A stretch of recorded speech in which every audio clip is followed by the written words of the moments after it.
Yo, what's up, everybody? This is your boy Jay. And this is your boy LJ in the building.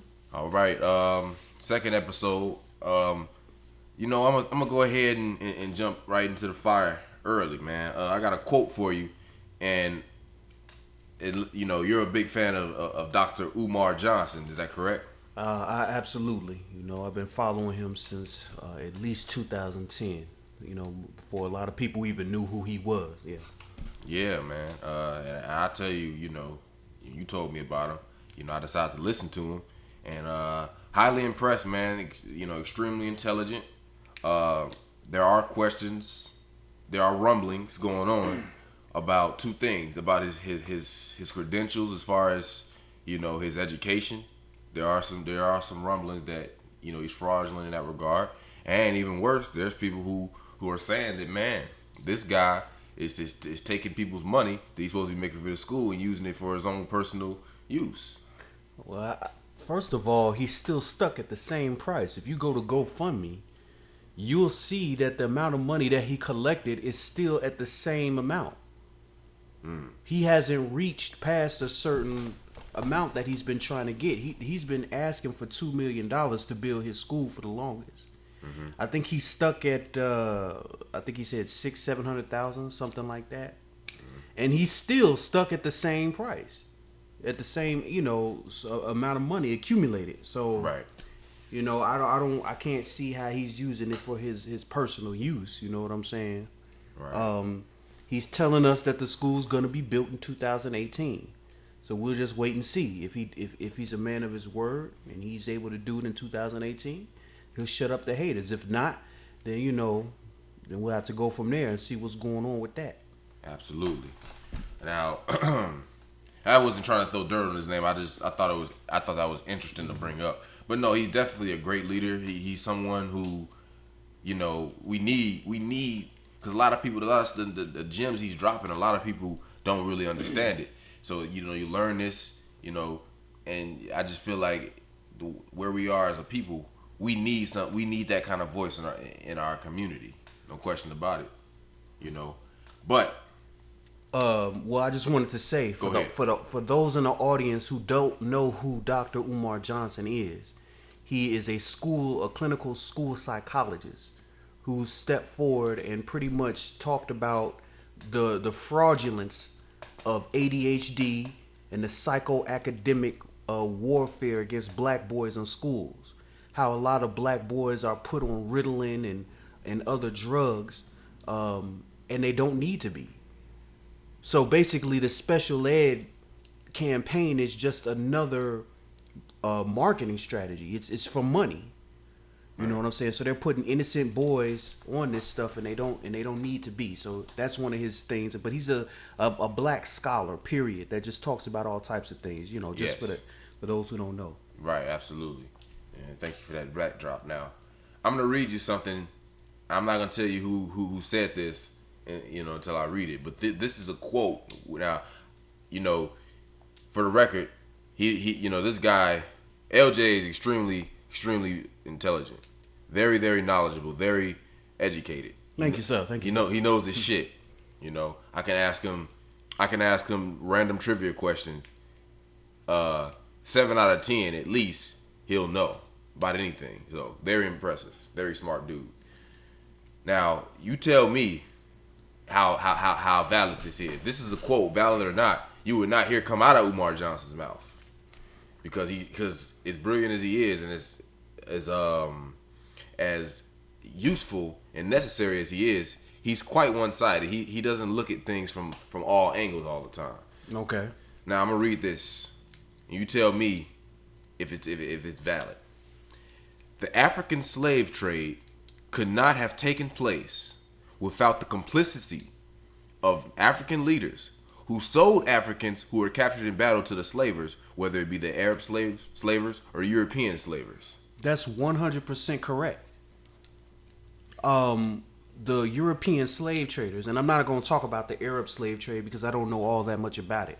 That happened even before the Europeans did it. Mm-hmm. But when the Europeans came over, a lot of the slaves that were given to them, okay, because they offered stuff in return for the slave. And so a lot of times what the slave traders would do, or I should say the African leaders, is that whenever they would conquer another village, they would take the prisoners of war and they would use those people to sell to the white slavers. And a lot of the times it would be outcasts of society, people who were I guess you could call them criminals, thieves, murderers, stuff like that. They would take them and then they would trade them to the European slave trade.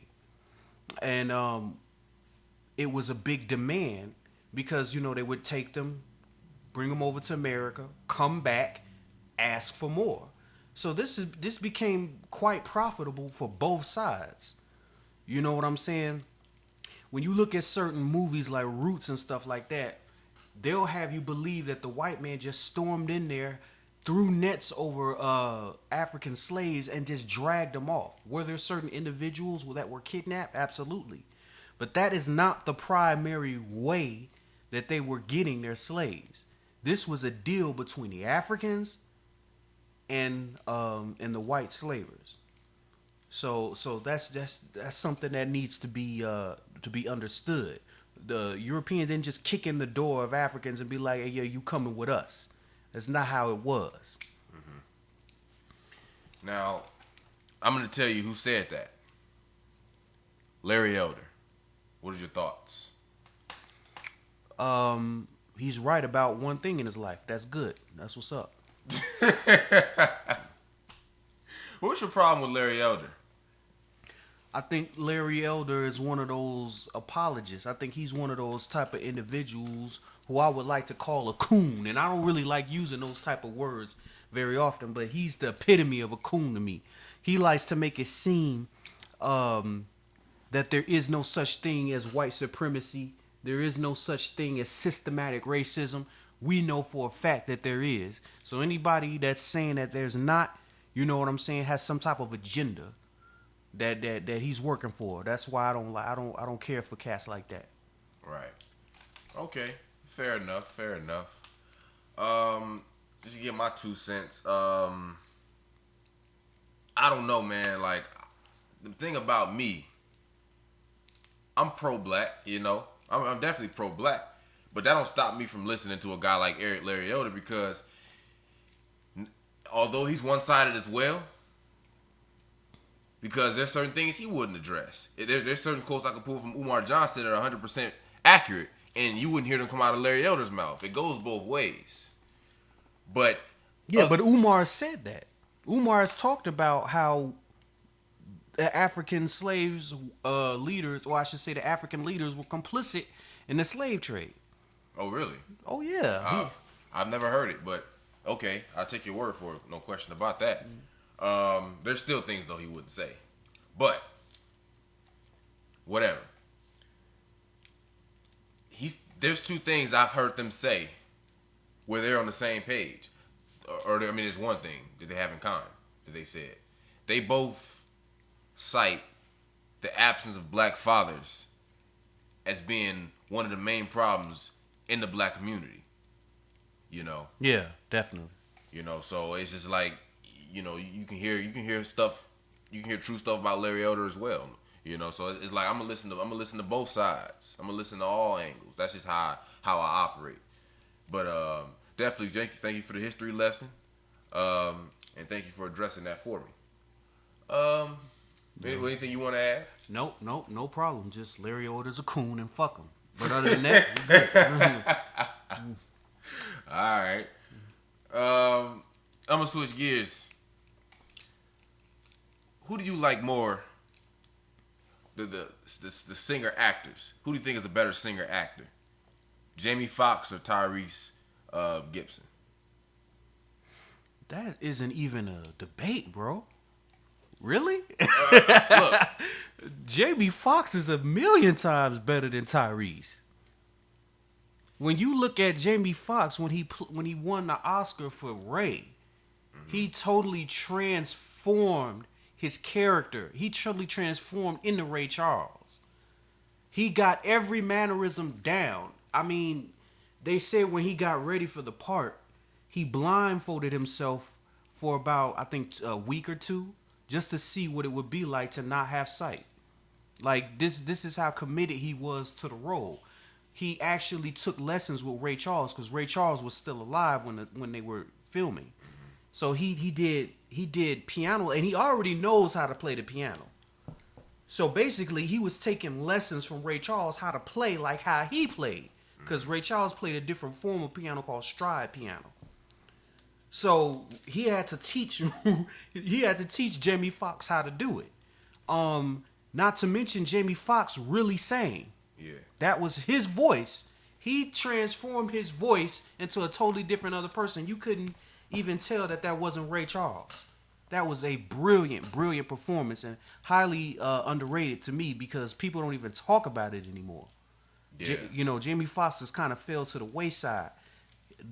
Tyrese is nowhere near that hemisphere. But see, you didn't address the singing part, because who's more ingrained in R&B history? Tyrese or Jamie Foxx? Hell if I know. Who is? I don't hear nobody talking about either one. Tyrese is in that same category with Genuine and Avant. You know what I'm saying? That's because Tyrese is primarily an R&B singer. Jamie Foxx is a Renaissance man. He can do it all. He can play an instrument. He can sing. He can do stand-up. He's extremely funny. He had his own sitcom. He can act. You see what I'm saying? There's so many different things that this man can do. Tyrese is known for singing, and then he branched off into acting. But what standout, breakout role did Tyrese have to whereas you could be like, oh man, this was a masterpiece, and he got an award for it? I don't know about any awards, but I know Baby Boy was one of his. That was a hood movie, bro. That's a hood classic. Ray crossed over that and traversed. That's true. I mean, come on now. Let's go over it. He did Transformers. That did. What a brilliant performance. I mean, I'm just talking about the big films he's done. Been in damn near all the Fast Furious movies. That's fine, but you asked me who was more talented. Did you? I asked you who's a better actor, right? Better singer actor, right? Yeah, better singer actor. See, Jamie Foxx. Who's a better singer though? Let's answer that. They're both great singers. Both of them have great voices. They both have great voices, but both can blow. I wouldn't. Personally, I would prefer Jamie Foxx. Like, if you ask me, who would you rather sing like? I would rather sing like Jamie Foxx. Why? I just think he has a better voice. I like the tone of his voice a bit better. Well, all I know is, like, I've heard other people sound like Tyrese. I've never heard anybody sound like Jamie Foxx. When I hear Jamie Foxx, I know, hey, yo, that's Jamie. You know what I'm saying? I'm gonna be honest with you. Sweet Lady by Tyrese. I heard that song all my life. I didn't learn until like 2009 that was by Tyrese. You know what I'm saying? Because his voice, I guess, isn't all that distinct. I give you that, but that's the thing. The reason why it was a valid question to me, I understand he's a Renaissance man and all that, but Tyrese has R&B classics like Sweet Lady. You know what I'm saying? He has other ones. Where's Jamie Foxx's R&B classic songs? Or even albums? Again, whatever. Jamie Foxx, that is not his sole. He does so many different things. That doesn't mean he can't make a classic song or album. Well, to me, he does have a classic album. What's that? I forgot the name of it. Okay. The classic album that, what was the one he came out with? I think it was in, this was during his whole Ray, or it might have been right before Ray. Are you talking about Unpredictable? Unpredictable. The CD that song was on. Well, I thought the album was called that too. Yeah, that one. That to me was I thought was great. I'm not really too good with names of R&B albums. I'm not too good with names of albums, period. Yeah. But I thought that was a great album. I heard the whole album, by the way, so I can comment on it. Right. Fair enough. I can grant you that. I do believe I believe it was a valid question though, just because R&B. Oh, remember he came out with that song with Twista, some Marvin Gaye, Some Luther Vandross. He came out with that. Right. Unpredictable, that song, that was really good. Right. What else did he come out with? There's a few songs he came out with that was song, really nice. I mean, it wasn't no classic or anything, but that song he had with T.I., Just Like Me, I remember. Mm-hmm. You know, that song was decent. But yeah, okay, fair enough. All right, well, let me ask you this. Let's switch gears again. Coke or Pepsi? Pepsi. No question about it. We can't even debate about it. See, you know, here's what I say Coke is. Coke tastes like the shit is already flat. You know what I'm saying? Yeah. That's why I don't know why people like Coke. Like I'll go, you know, we live in the Chicagoland area, man. And I don't know what the population is for Hispanics, but they're all over the place. And I noticed if you see them drinking some cola soda, it won't be Pepsi. They're gonna be drinking Coke. Mm-hmm. And I don't quite understand that. Man, you need to drink Pepsi because we drink soda for the carbonation. You know, I would say, or rather than juice. The carbonation is much stronger on Pepsi. You know. But yeah, I like the flavor of Pepsi much more. Yeah, definitely. All right. Now, on to business. Kendrick Lamar or J. Cole? Oh man. First of all, I want to preface by saying that they're both extremely talented individuals. I don't want the audience to try to crucify me. Right. You know what I'm saying? Because I know you got J. Cole fans out there, right? And we got Kendrick fans, but I'm gonna say Kendrick. I'm gonna say Kendrick because, yeah, I'm gonna say Kendrick, and I'm gonna let you say who you think, and then I guess if you want, you can come back to me, and I'll tell you why. You know. J. Cole all day and tomorrow. Okay, so as you see, my colleague is crazy. So like I was saying, he just got through smoking. No, I'm just playing. No, Kendrick is much better to me than J. Cole. Not necessarily because of skill. I think they're both skilled. Kendrick is better than J. Cole because of his ability to make a song, be creative, and still keep it hip hop and commercial. He's one of the most creative artists that I've seen probably since Nas. The way he can put an album together better than J. Cole can because his album is comprehensive. So from the beginning to the end, it's a story. And he can carry that narrative throughout the whole thing. He can say some stuff that will get you thinking. And he talks about things that nobody else, I can genuinely say nobody else I've heard talk about. Now that's hard to do. Yeah. You know, there's a lot of rappers in history, you know what I'm saying? So for you to be able to start talking about things that nobody else has talked about, that's a lot of talent, man. Yeah, hard to do. Okay, I understand that, but see, you looking at things from a pure, you know, hip hop head's perspective. Absolutely, the only way to do it. No, see, I don't do that. I'm not gonna do that in this case because I don't know. It's hard for me to sit there and say I think the average listener could appreciate J. Cole more. I can't say that because Kendrick is bigger right now. There you go. But he shouldn't be, in my opinion. How? Everything you said about about Kendrick applies to J. Cole. He's also creative. He's also has a high level of skill. He also keeps it hip hop. You know what I'm saying? And it boils down to this for me. J. Cole is better at rapping than Kendrick Lamar. See, that's purely subjective, bro. How? What makes you say that J. Cole is a better rapper than J. Cole? Than Kendrick. Better punchlines, and he has a better. He rhymes better. He rhymes much better. Look, let me give you an example of a punchline though. When has Kendrick Lamar ever said anything like this? Like they was talking about it on the show Everyday Struggle with DJ Academics and Joe Budden.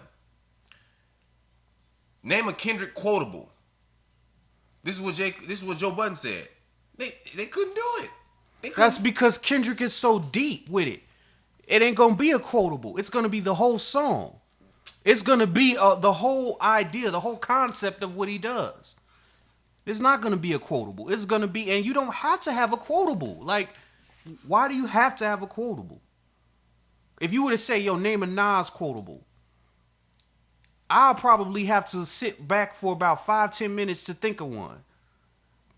Because first of all, he said so many things in such an intricate way, and he has so many albums.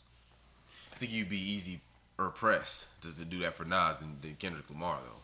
Can you admit that? Fuck Jay-Z. You stole my style. That's what comes to my mind. If you talking about quotable, that was big when he came ether. That fuck Jay-Z part was huge. I guess I could say for him, put you in a blind spot, nigga, in a pine box with 9 shots from my Glock, nigga. I guess that could be a quotable. You know what I'm saying? And Nas ain't even a punch rapper. And he's still one of the best to ever do it. So punchlines doesn't necessarily... It's not even just punchlines, but Nas is better lyrically than Kendrick Lamar, as far as just from a technical standpoint. That's not saying nothing, though. Nas is better than most everybody. That's what I'm saying, but I'm just telling you, Kendrick Lamar, forget his subject matter for a second. Forget the beats he uses. Forget the kind of music he makes. Just look at bars. So basically, forget everything that makes a great artist a great artist. No, because I'm telling you what I appreciate more than anything else. I appreciate bars, and J. Cole hasn't beaten that category. I'm gonna give you a line right now. Here's what J. Cole said: "Sun gon' shine, but the rain won't stop." And when he says sun, not talking about the big yellow thing in the sky. He's talking about a person. S-O-N. Gonna shine. Saying he's gonna shine, but the rain, not precipitation, but he's talking about, you know, somebody's power, how long they running things. REIGN. Sun gonna shine, but the rain won't stop. When the fuck has Kendrick Lamar ever said anything like that in his lifetime? Never. Crazy as hell, man. Kendrick has said some of the great, and see, that's the thing. If we do this on the fly, y'all, so. What I'm gonna do next time is I'm gonna bring some stuff that Kendrick has said, some of the rawest things he said. He's never said anything. He said stuff, some raw ass shit, man. Kendrick has even if you listen to the Control verse that pretty much transformed hip hop. When has J. Cole transformed hip hop? J. Cole could have did the same. He did not. You talking about could have? He didn't. Kendrick came out with a verse that made everybody in the industry almost jump on a track to try to rebut that. When has J. Cole ever done that? I mean, I'm not gonna give him too much credit for his actual performance on the song. I'm gonna give him performance for the idea to do such a thing. That's what I'm gonna give him creativity. Credit for. It was creative. Creativity. Much more creative than J. Cole. Well, much more polarizing. Well, let me say this. As I told you off air, I believe all rappers should make their own beats. Well, okay, go ahead, finish. I think all rappers should make their own beats because let's think about it. Rapping just, you know, is a relatively new thing when you look at music. You know, singing is what you did when you were on a song. When you're singing, you're contributing to the melodic process. You're contributing to the musical process. Rapping, if you think about it, all you're doing is rapping, unless you're doing, you know, this mumble rap bullshit where you're actually doing a little bit of harmonizing, you're not contributing to the melodic process. So this is why I think rappers should make their own beats, so it's all them. Singers don't have to do that. They don't have to write their own lyrics. They don't have to do nothing. They don't have to do none of that shit. All you got to do is sing your ass off. But rapping's a little different. You got to write your own lyrics. And I believe to contribute to the melodic process, you must make your own beats. That's what J. Cole does. And he's quite good at it. So that's why I say he's more talented overall, because he knows how to make beats. Okay, well, I'll give you that. If he's making his beats, you know, that's talent. One thing I can't say whether Kendrick does or doesn't, and I can't say that he can't. I'm quite sure that an individual as talented and as smart as Kendrick can make his own beats if he wanted to. Maybe that's just not his passion. And I will tell you this. the beats that Kendrick rhymes over harkens back to a time of a golden age of black music with soul and funk melodies wrapped together. That is brilliance. You know what I'm saying? So, I mean, whether he makes them or not, he certainly knows how to choose some brilliant ones. My thing is, I can agree with you, but, you know, there's this interview with Kendrick Lamar and Rick Rubin, you know, about 45 minutes long. I watched that. And one of the things I took note of, he said, well, Rick Rubin asked him a question, you know, like, how's your process, basically? And he was like, you know, I got to be involved in everything. You know, he's saying when the producer's sitting there making the track, you know, Kendrick is there. You know, he said he wants to be a part of everything. So to say it's not his passion, I don't know. I think if so, then you're saying he is instrumental in making his beats. But no, he does. So no, I'm saying if he's doing all that, but you're not making him, he doesn't have the talent. Or maybe how do you know he's not making them? You just said he got to be a part of every process. How do you know he's not making them? Because they credit people. That's how I know. Oh, so you looked at the credits behind the songs? I've looked at it. If Kendrick Lamar made beats, I would know about it. He doesn't make beats. I don't know why you trying to argue. No, but I'm not gonna, because I don't know. You're the one trying to argue that you do. I'm saying I don't know. I know. So I mean, that's all I'm saying. How could you know if you haven't looked at it? I have looked at it. What songs have you looked at? I've looked at plenty. I don't know. I don't know what songs. It's been a while. I just know he doesn't make beats. Why are you? See, you're biased like right now. You know Kendrick Lamar doesn't make beats. I don't know what the fuck the man does. Are you crazy? I don't know if he makes beats or not. Then I haven't heard that if he does, but that doesn't mean that he doesn't. So just because I don't know he doesn't argue for your side that he doesn't. Yeah. It means I don't know. If you know your shit, you don't have to do extensive research to know. I know the rappers that make beats. Eminem makes beats. Yeah, but that's all publicized. Kanye West. That's makes all. Beats. Everybody knows that. You know what I'm saying? Well, obviously everybody knows Kanye makes beats. Yeah, you know all of that stuff is publicized. We know Eminem makes beats. We know J. Cole makes beats. Yeah. You know, we know all of this.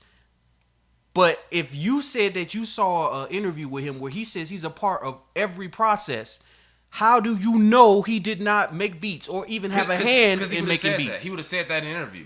He didn't say that. He does not make beats. Okay, well, I'm going to look it up, and I'm going to see if he's made any beats or not. Yeah. And if I find that he has, then what you said is null and void. Credibility would be shot. Yeah, absolutely. But so that's what I'm going to do. But my credibility is not going to be shot because I'm not saying he does or doesn't. I'm saying I don't know. That's all. I like the way Kendrick plays with his words. You know what I'm saying?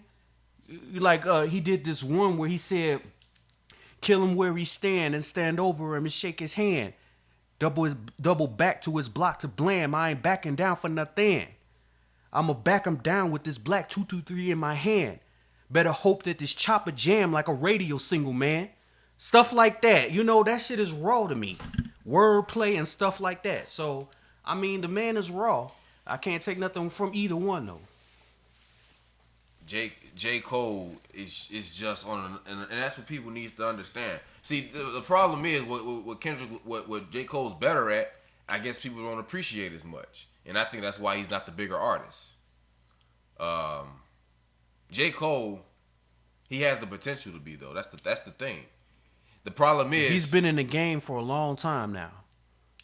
I mean, who that is a long time ago. Yeah, absolutely. So if he was gonna do something, you know, I'm not saying he's not doing anything, but I'm just saying if he's gonna do what you're trying to make it sound like he has the potential to do, I would think right now is about the time, and he's had some radio hits for where if he was gonna break out and take that number one spot, it should have happened by now. See, the problem is his last. Well, I don't know if this is a cult classic or just a classic, period. But 2014 Forest Hill Drive, you know, was his album. People gave him credit for, and I do too, going platinum with no features and very little promotion.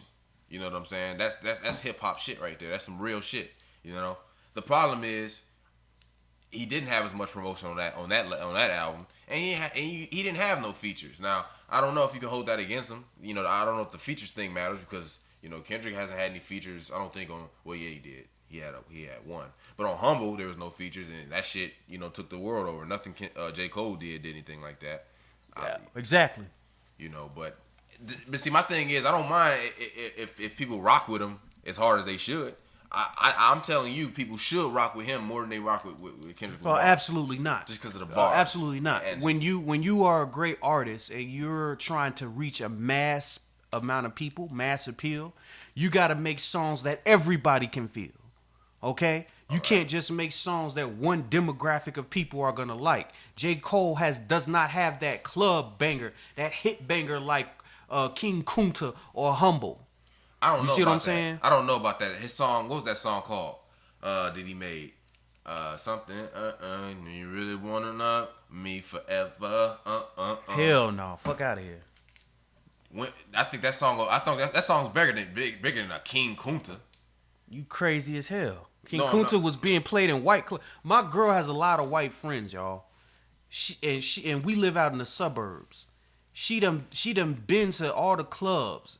They jumping up and down the King Kunta in the clubs, white club.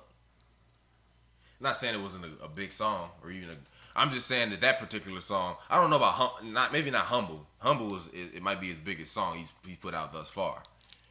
And J. Cole I don't think he's had anything like that yet. But I know he can do it. See, but maybe Kendrick Lamar, he's You keep saying he can do it. I'm waiting for it. Like, how long has J. Cole been out now? When did he come out? Shit, like 09? Something like that. Yeah. It's about to be 18 in a minute. Man, we not. So he's been out for almost 9 years, bro. Almost. Okay, my bad. 8 years. 8.5. All right. Well, I still think he's more talented. Drake took the world by storm his first year out. And who had the biggest rivalry? Drake and Kendrick for a while, wasn't it? Mm-hmm. Well, I guess Drake felt it necessary to speak to Kendrick. J. Cole didn't come at Drake. Did he? J. Cole didn't come at Drake. Oh. Nope. No, I mean, they're cool. I thought Kendrick and Drake was cool. They got songs together. They were cool until Kendrick Lamar dropped Control. Nothing been the same since they dropped Control. I'm saying. Yeah. And that was the verse that changed everything. Drake they would still be cool. Drake wasn't sensitive. We already touched on that. That's all fine. But what I'm saying is that was the verse that changed everything. That was the verse that had everybody from Jay Electronica to Eminem, okay, jumping on a track to try to rebut that shit. J. Cole ain't never in his wildest dreams did no shit like that. He ain't fucking with Kendrick. They not on the same level. He has better bars and he makes beats unlike Kendrick. I just don't see how you can sit there and dismiss him just on that premise alone. The only thing that you said to go against what I said about Kendrick is the fact that J. Cole makes his own beats. That is the only thing you said. Better bars is not correct. As far as the beats part thing, okay, fine. He makes his own beats. I'll give him that. He rhymes But better. when it comes, no, he does not. He not does. Not nearly. Nor does he talk about any of the things that Kendrick talks about. No, that is absolutely accurate. There's nothing I can say. Okay, so you can rhyme better when you're not talking about as deeper material. When you're just rapping about bullshit and finding a female and I never did this before and all that type of shit, it's easier to make rhymes. When you're talking about a deeper concept, a deeper song, it's much harder. Anybody that knows anything about writing raps and writing songs know that the deeper your material is, the harder it is to come up with rhymes for it. You're giving him an out. Your concepts, I'm not giving them out, I'm talking facts. So let's say Kendrick Lamar, now for instance, Kendrick made a song where he pulled up to a gas station and there was this homeless man asking him for $1. And he's talking about how he doesn't want to give the man $1, how he's a hobo, he's a wino. All you're going to do is take this money and go try to get some crack or some alcohol. And so he's talking about what he's thinking and he's talking about what he thinks the man is thinking. And then at the end, we come to find out that the hobo was Jesus Christ, testing him to see if he was going to be unselfish. Who talks about shit like that? Now, so the deeper the material is, the harder it's gonna be to come up with rhymes. So to me, you're saying that J. Cole rhymes better.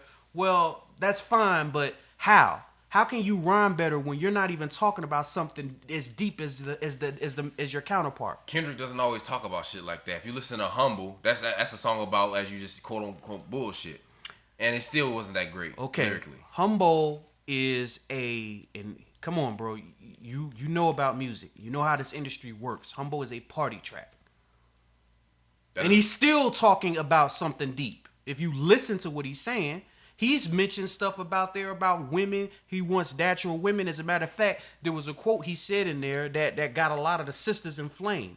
They didn't like the fact that he was talking about, I like a woman who's natural, who ain't got weave and who ain't got no fake butts and stuff like that.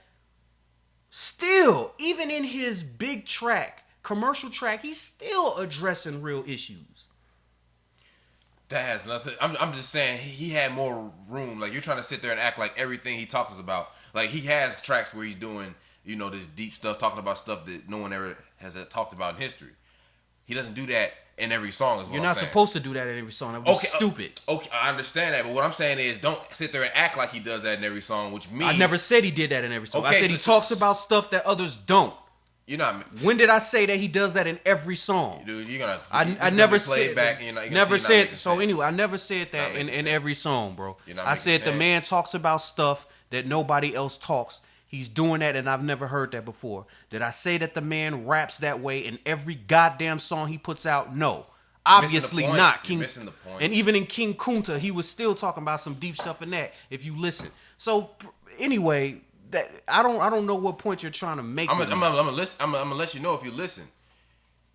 What I'm saying is, because he doesn't do that in every song, that means he has opportunities to showcase his lyricism more when he just is more of a free verse and talking about whatever he wants. He has that because he has that freedom because he doesn't talk about that kind of stuff in every song. And even in those songs, he's still not fucking with J. Cole lyrically. What are you talking about? He dumbs it down in the songs where he's not talking about stuff like that. You have to dumb it down because you're trying to. That's what I just said. But you don't have to dumb. You don't have to make your lyricism of a lesser quality. You think it's a lesser quality. I don't think his lyricism is lesser quality, and I don't think you'll find anybody that says his lyricism is of a lesser quality. I can compare you two songs. Be like, listen to this song and listen to this song, and they're two different songs, so I wouldn't acknowledge it. J. Cole has better bars. If you listen to Who Dat, I'm glad you brought that up. That's old as shit. Doesn't matter. That means he's been good at this shit for a long time. That's all that means he made one song. He has a lot of songs. Years ago, you bringing up an old ass fucking song that's damn near 10 years old. I'm telling you stuff he's talked about recently. J. Cole, I'm gonna keep saying it. I'm trying to word it in a way that makes. When I say he's a better lyricist, let's take the subject matter out of it. I'm just talking about rhyming ability. You know what I'm saying? Wordplay. No, punchline. I'm not gonna acknowledge that narrative because there's a lot of things that make a artist. Okay, you got guys who are lyrically crazy, bro, but they're not a better artist than the next man. I never said better artist. Yeah, I understand that. I agree with you. If you ask me who's better, Kendrick or J. Cole, I'm gonna look at artists. They're artists. Okay, I'm not. J. Cole doesn't have any more ability than Kendrick does. He just from a purely bar standpoint, he has better bars than Kendrick Lamar. I don't know what bars is better than Kendrick's. If you're gonna go bar for bar. Look, I told you what I'll do next time is I'll go write down or find some stuff that Kendrick has said, and then we'll test that theory. I guarantee you it won't hold up under scrutiny. Bullshit. I guarantee you. I gave you a line. When one line, so I'll give you a line. When did Kendrick Lamar ever say anything? Like I said, I will go research it. I will give you a line. We'll do line for line, and I guarantee you, what you're saying won't hold up under scrutiny. You need to stop guaranteeing that. I guarantee you. I don't make guarantees. I guarantee you. I guarantee you it will hold up under scrutiny. Because see, right now you're not thinking clearly. I think because I guarantee you. Because you're sitting there saying because he talks about deeper stuff. If you took that away, I'm talking about I'll just do a bar. I'll just do a bar. I ain't even gonna go a whole song. I will find a bar. That rain and sun bar you did, I'll compare it to that. Find something comparable to that. I'll do so. I would love to see that. Okay. I shall do so. All right. So on that note, I'm gonna go ahead and switch gears like totally now. Now, I'm not gonna give you no hints on what this is. I'm gonna play this for you, and I'm gonna give you my thoughts, but I want to hear yours. All right, for sure. Hey, you know, I actually feel a little better. I don't even remember why I was sad. Hey, it's the new Krusty Krab 2 manager. Wow, the pressure's already setting in. No bet. This is the only, if it wasn't for the Christmas shit, I wouldn't fucking work. This is the only time of the year that I fucking work. It pisses me off. It's like, I'm glad to have it, knock on wood, but motherfucker, What are your thoughts on that? I don't even know what the hell I was hearing. What is that? It's like SpongeBob. Yeah, SpongeBob. And he said he's talking about Christmas? No. Well, look. The reason why I wanted your thoughts on this, right? That's besides the point what he was talking about. I came across that video randomly. That was the guy who played SpongeBob doing an interview. And he decided to get in character, but he was using profanity and whatnot. And when I see stuff like that, because I see stuff like that on YouTube sometimes. What people say, I don't know if you can relate to this particular cartoon, but people say when they hear stuff like that, they say childhood ruined. I see that all the time. What kind of cartoons did you watch when you were a child? Man, shit that ain't even on air today. I was watching Rugrats and Doug and Power Rangers and Voltron and X-Men and all types of stuff, man. Right. Now, can you relate to your child? Like, let's say somebody was taking stuff like that and making it dirty and stuff. Does that mess up your memories, or is it's cool? That would be cool with you. No, it's just funny to me. Yeah, it's just funny. That's what I'm saying. Like when I heard that shit, it was hilarious as hell. Like, if it wasn't for that Christmas shit, I wouldn't fucking work. It was funny. It was just funny to me, man. But people are sensitive. I always thought, man, that's just a white thing. Ain't no niggas, finna trip over that, because it's funny to us, man. Like my memories are still intact, but let's switch gears again. That was just supposed to be a little fun thing. You wanted to discuss you wanted to discuss Kevin Durant. Yeah. We'll go ahead and lead me off. Okay, so a lot of people have a problem with Kevin Durant leaving and going to Golden State. And I was one of the ones that had a problem with it too when I first saw it. I thought it was a bitch move. How you gonna go to a team that has you down? You know what I'm saying? So to me, that showed a lack of fortitude. Mm-hmm. But now, as I've gotten a chance to sit back and really think about it, two things come to mind. First of all, he's made the team his. When he got there, he's not playing second fiddle. He is the leader of that team. And he's the best player on that team. So you're taking a team that obviously felt it needed you because they took you. They got rid of a lot of their roster in order to get you on there. And it ain't the same team as it was before he, got there. This is a different team. So he's transformed it. The second thing that came to my mind is Kevin Durant's trying to win a ring and he's trying to get past LeBron, right? Mm-hmm. What other team could he possibly have gone to other than Golden State that would have given him that chance? I don't see that happening in Toronto. I don't see that happening in Boston. I don't see that happening anywhere except for maybe the Spurs or Golden State. And the Spurs would have probably had to give up so many pieces in order to get him anyway. I'm not sure that would have been enough. The only place that he could have logically have went if he had any real aspirations of getting a ring is Golden State. So it's like that's the only one that makes sense. So how you gonna fault him for making that decision? I just think that was the best thing for him, and that's what he did. He's trying to win a ring.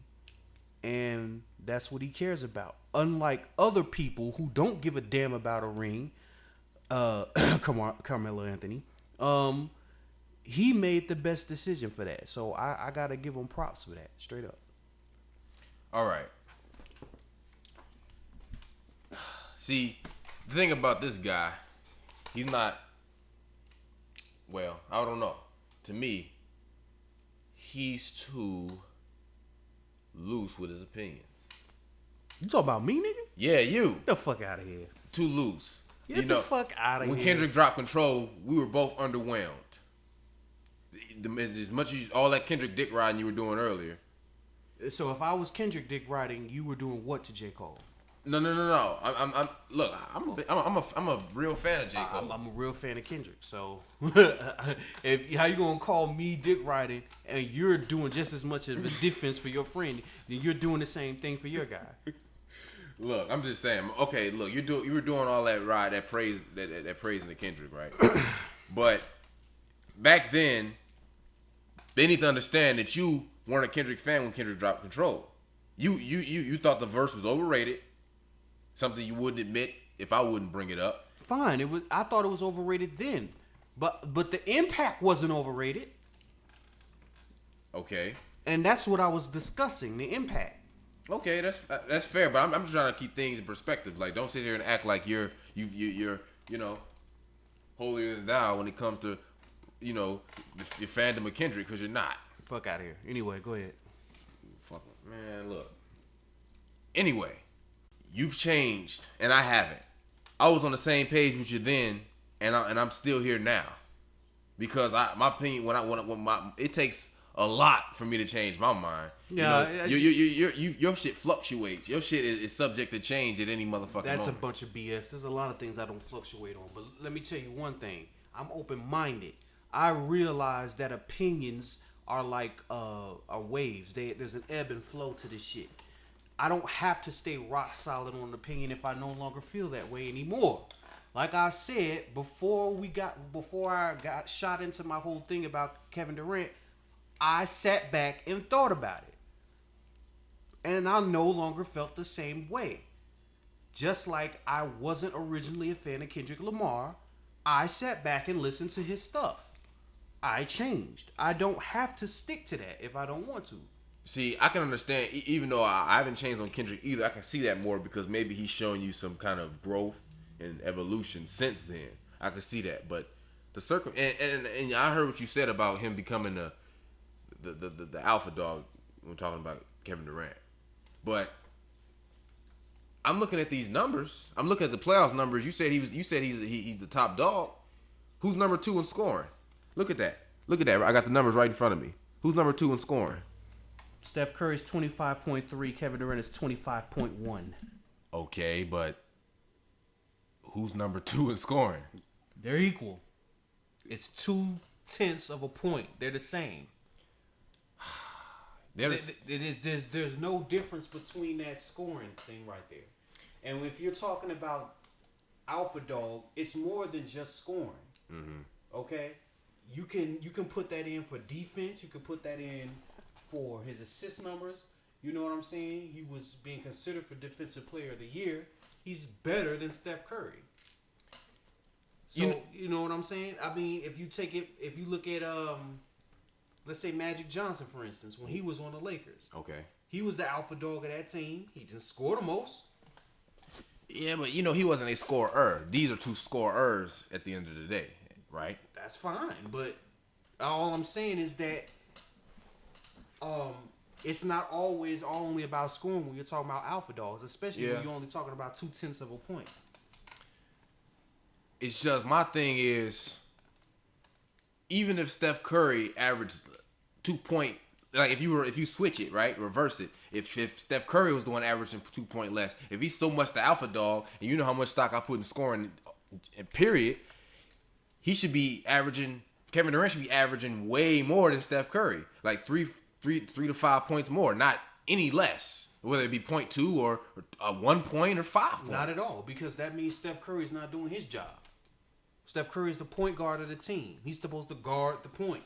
He's supposed to make sure that everybody else is playing better.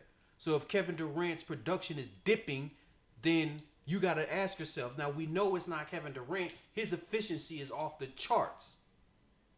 So why is he not scoring as much as Steph Curry? It's because Steph Curry's not getting him the ball like that. Because Steph Curry is a 2-guard masquerading as a point guard. Well, that sounds like the same issue that he had in Oklahoma City, now doesn't it? Not really. Similar, but not really, because Kevin Durant's efficiency is way better in Golden State than it is in OKC. But that might have a lot to do with Draymond Green and his passing ability and the fact and the way they just move the ball. Okay. Well, look, you say he's the alpha dog.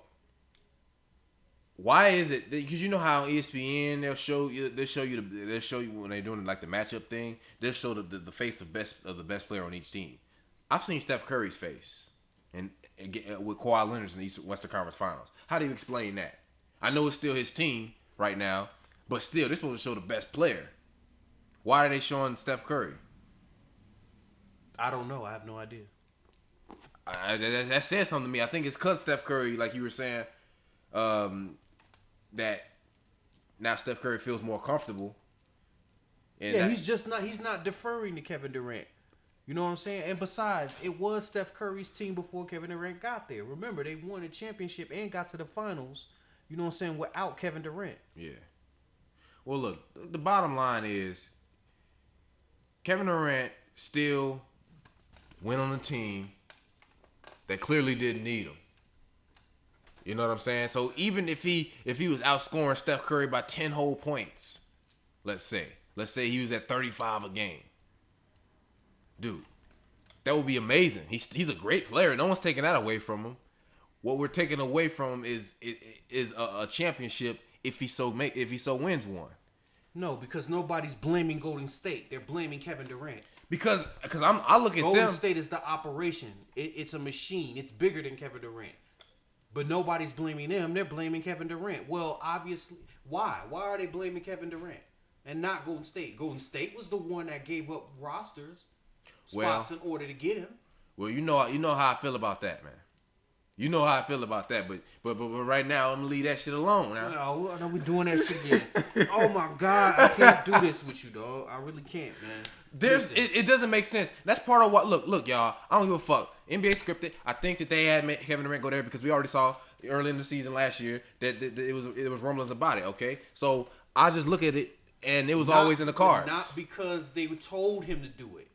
Kevin Durant went there and there were rumblings about it because Kevin Durant was interested in going. He wanted to go there. He was interested in being a straight up bitch. Okay, so that's why he went there. Not because they told Golden State, hey, yo, you better take Kevin Durant. Or what? What, you gonna get rid of the Golden State Warriors? Fuck out of here. You acting like these guys are liable to be insubordinate. They have, if you notice, we can never see what a modern NBA contract looks like. I want to see what a modern NBA contract looks like and read that language. Okay, I got a question for you. Yeah. Who is subservient to who? Is Adam Silver subservient to the owners or the owners subservient to Adam Silver? The former. Okay. So that right there ought to tell you that NBA did not make Kevin Durant go to Golden State and did not make Golden State take Kevin Durant. Because the owners are not subservient to Adam Silver. So you think if it was up to the owners, the NBA would be rigged? If it was, you think that's the owners calling? I don't think Why not? They own the teams. If it's rigged, they have to comply. Come on, dude. So you think that Joe Lacob, the Warriors owner, you think he was okay with his team getting fucked over last year? I don't think the owners have anything to do with that shit. I think that Joe Lacob understands how the game is played. And so if his team got fucked over, he knows that that's just a part of the game. Chalk it up to the game, bro. These motherfuckers are worth billions. Yeah. Okay? So them winning a championship or not winning a championship, they like to make it seem like that really matters. At the end of the day, it doesn't put 1 iota, 1 second of more life on there whether they do or don't. They gonna make their money. I agree with that. You know what I'm saying? That's how I look at it. You only got a few organizations that even really care about that shit. The rest of these organizations don't care about winning no championship. If they did, they put their players into better predicaments. Man, I think there are certain things. Here, you know what? I take it back. I don't think the owners have full control over Adam Silver. I don't think they can tell him what the fuck to do. He's the boss. I just think it depends on the situation. Like, it depends on what's going on. Because can Donald Sterling ban Adam Silver for life, or can Adam Silver ban him for life? So the owners still have to answer to Adam Silver in certain respects. The owners vote on that. The owners have to get together and decide who's banned. Adam Silver doesn't get that. He still the has. Owners have to convene you're right. together. You're right. Okay, but Adam Silver still has a say. He has a say. It's just like the board of directors in a company. You got the CEO, you got the owner, the CEO, and then you got the board of directors. The CEO, everybody thinks the CEO has all the power. No, he's the chief executive officer. Okay? If the board of directors vote him off, he's gone tomorrow. You see what I'm saying? You know, it's interesting you say that because, and this is a tangent, real quick. You know, I learned that the CEO of American Express is black. Yeah, there's a lot of black CEOs. So I thought that was great, but then it's like, but he ain't the owner of that motherfucker. No. You know what I'm saying? The owner can bounce his ass right up out of there. Yeah. You see what I'm saying? Yeah. That's why they say we as blacks don't have any power. And they say, well, wait a minute, you guys are CEOs of a lot of companies. We can be gone the next day. Right. They could buy our stock out and say you got to hit. That's called a hostile takeover. When the board of directors decide, you know what, we're not gonna have you as our CEO anymore. We're gonna nominate somebody else. Right. Yeah. No. You know, when you don't own shit, you have no control. What do we control? You know what I'm saying? But we should have talked about that shit earlier. But anyway, I feel like it's Adam Silver and all. I wish I knew more of those guys and, you know, the NBA executives. Like those are the guys I feel like who are rigging these games. They decide what the script is. The owners don't decide what the damn script is. I don't think they have a say in that. It would make sense for them to have a say in it. They're the owners. I don't think they're the plantation owners. I don't know. I really don't have a great understanding of how that dynamic works because we know these leagues are rigged, but I don't know what the owner's part is in that. I can't connect the dots on that because it doesn't make sense to me. I really don't have any, and I ain't looking to you for that. You know what I'm saying? I don't know how that shit works. Yeah. But let's just we'll leave that shit alone. That's what situation where because I don't know, I'm not even gonna try to guess. I have no good guess. I have no guess at all for that. But anyway, let's just look at this shit like this. I think the NBA wanted Kevin Durant to go to Golden State. And my only guess is I will give a theory for that. Because see, the only reason why the Warriors were able to win against LeBron at one time, that was so we can believe in them in the future. They were able to win that one. Don't think they'll win another one. Well, they may. I just don't think Kevin Durant will win. He definitely won't win one with them. If the Warriors win, it'll be after LeBron already gets his 5. But anyway, but I don't know. What's the problem if they don't win another one? They won that one. They didn't win last year. They're not gonna win this year, in my opinion. All right. But see, the thing is, we already saw that shit last year. How can you surpass? Like, how can you eclipse LeBron beating a 73-9 team? How do you outdo that the next year? How do you even get close to that? Well, here's how. You add the second best player in the world to that squad. So then it's must-see TV once again, just like it was last year. Otherwise, it would have been quite repetitive. And the thing is, they wanted the Warriors because who else would they have wanted in there? Not the Spurs. Fuck no, not the Spurs. I don't think the Rockets. And what about OKC, man? OKC against. What about the Clippers? That's too small market. See, I don't know. The Clippers, okay, maybe the Clippers. That would be interesting. That's LA, but then like I said, OKC, that's not a small market. They were in the finals before. I mean, it's a small market, but they were in the finals before, so it's not like they had more star power then though too. But I don't know. They had James Harden. That's it. He left, but they still have the rest of everybody. Yeah. Having Durant and Westbrook is quite enough. So whatever. But all I'm saying is, with the Clippers, like I said, I don't know if they want the Clippers to surpass the Lakers. They want the Lakers to get back good. Oh God! I think the Lakers is the premier franchise. Like when it comes to the Clippers are still surpassing the Lakers. You're saying they don't want them to surpass the Lakers. They're still surpassing them. Let's talk. Let's get Ice Cube on the phone right now and see what he says about that. That's all I'm saying. Man, fuck what Ice Cube's saying. He of course his heart is with the gold and purple. But what I'm saying is that the Clippers are still are eclipsing the Lakers right now. They're eclipsing them, but they're not eclipsing them as far as fandom. Like the Lakers fans. So you think a Clippers championship will make people stop fucking with the Lakers? No. I don't know. I just think they're. I don't know. Maybe they know something we don't. But I think they don't want the Clippers really need to get out of LA. They probably know something we don't though. They don't want the Lakers to be surpassed by the Clippers as far as accomplishments. You know, I don't think they're gonna win no championship. That's probably why they can never get to the conference finals. Win no championship because they don't have enough talent. See, you say that, but they were the best. Like in the first 10 games of the regular season, they were the best team in the league. They keep getting injured. They can't stay healthy. Doc Rivers is not a good coach, or not as good a coach as everybody thinks he is. And you know they don't have a good small forward. So there's a few reasons. Now they've improved their bench, and that was another reason why they couldn't make it over the hump. There was a few things wrong with them. Mm-hmm.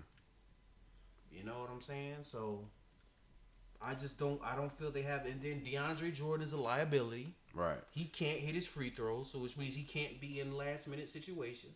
They can't dump the ball to him that much. There's a lot of stuff going on with them, with why they can't do it, and they're cursed. Well, I think their quarter might be done. You know, we're hearing stuff about the Chris Paul going to the Clippers. Have you seen that shit? I mean, going to the Spurs. That's what I meant to say. Going to the Spurs, and that would be amazing. That'd be awesome. That'll save Popovich's legacy. Save his legacy. How is his legacy in danger, in jeopardy right now? Because Tim Duncan is the reason why he got them shits. Oh my God. Yeah, Tim Duncan is the reason why he got this shit. Now, I know that might be an unpopular belief amongst the audience, but I'm trying to tell you right now. When Tim Duncan was doing his thing, when he was in his prime, 4 championships. Tim Duncan starts to get on the backside, 1 championship in 5-10 years? Tim Duncan leaves, swept, knocked out of the second round. The conference finals. That's a big difference. It's a big difference. The Clippers, their first year without Tim Duncan, they get to the conference finals. Something the Clippers have yet to do in their franchise history. That's an accomplishment, and a lot of that credit goes to Mr. Greg Popovich. All right, you need to you need to give him his just due, man. Go ahead. Why? For what? He's an elite coach. I didn't say he wasn't. I think he's an elite coach. I think he's a great coach. I think Tim Duncan did most of the thing for him. Yeah. When you look at Phil Jackson, okay, Michael wasn't doing shit till Phil got there. You see what I'm saying? Yeah. We saw what Michael was doing before Phil got there. So we know his impact on the game. I don't know that with Greg. Spurs weren't shit before Tim Duncan got there. And when Tim Duncan was injured, they were like what? I think they said 19 or 28 games. I think they won they were 28 and something. I don't know what season you're talking about. 19 and something. I'm talking about when he got hurt. When Tim Duncan did not play, he got hurt. But see, the thing is, not Tim Duncan. There's a streak. Or was it David Robinson? Yeah, I'm about to say David Robinson. The last 20 years, they've won 50-plus games, which is so fucking incredible. It was with David Robinson. He got hurt. Right, okay. You know what I'm saying? And they went what you call it? They went 19 and something, 28 and something. They dropped so bad. That's how they got Tim Duncan in the first place. Well, yeah, they said they deliberately tanked. I've heard that several times. Okay, and then they got Tim Duncan, and then boom, rest is history. Tim Duncan is a great player, but it's like you're attacked, like you're saying, oh well, without Tim Duncan, he's not a great coach no more. I'm saying that David Robinson did not get a championship until he joined up with Tim Duncan. That's true. Okay, and Tim Duncan is, and not Tim Duncan. David Robinson is one of the 50 greatest players of all time. Is he not? Yeah, he top 5 center all the time. But he's one of the greatest 50 players and a Hall of Famer. That he is. Okay. They didn't do shit till Timmy got there. Timmy Turner. Yeah. Now you're trying to act like you a Tim Duncan fan. All the shit you didn't talk on him. I'm not a Tim Duncan fan. Well, I'm not a hater. I don't dislike him. I don't think he was the greatest power forward of all time. I think Karl Malone was, statistic-wise. But then you got to look at Tim Duncan's impact on the game and be like, well, this man won 5 championships. So maybe I guess he is the greatest power forward of all time.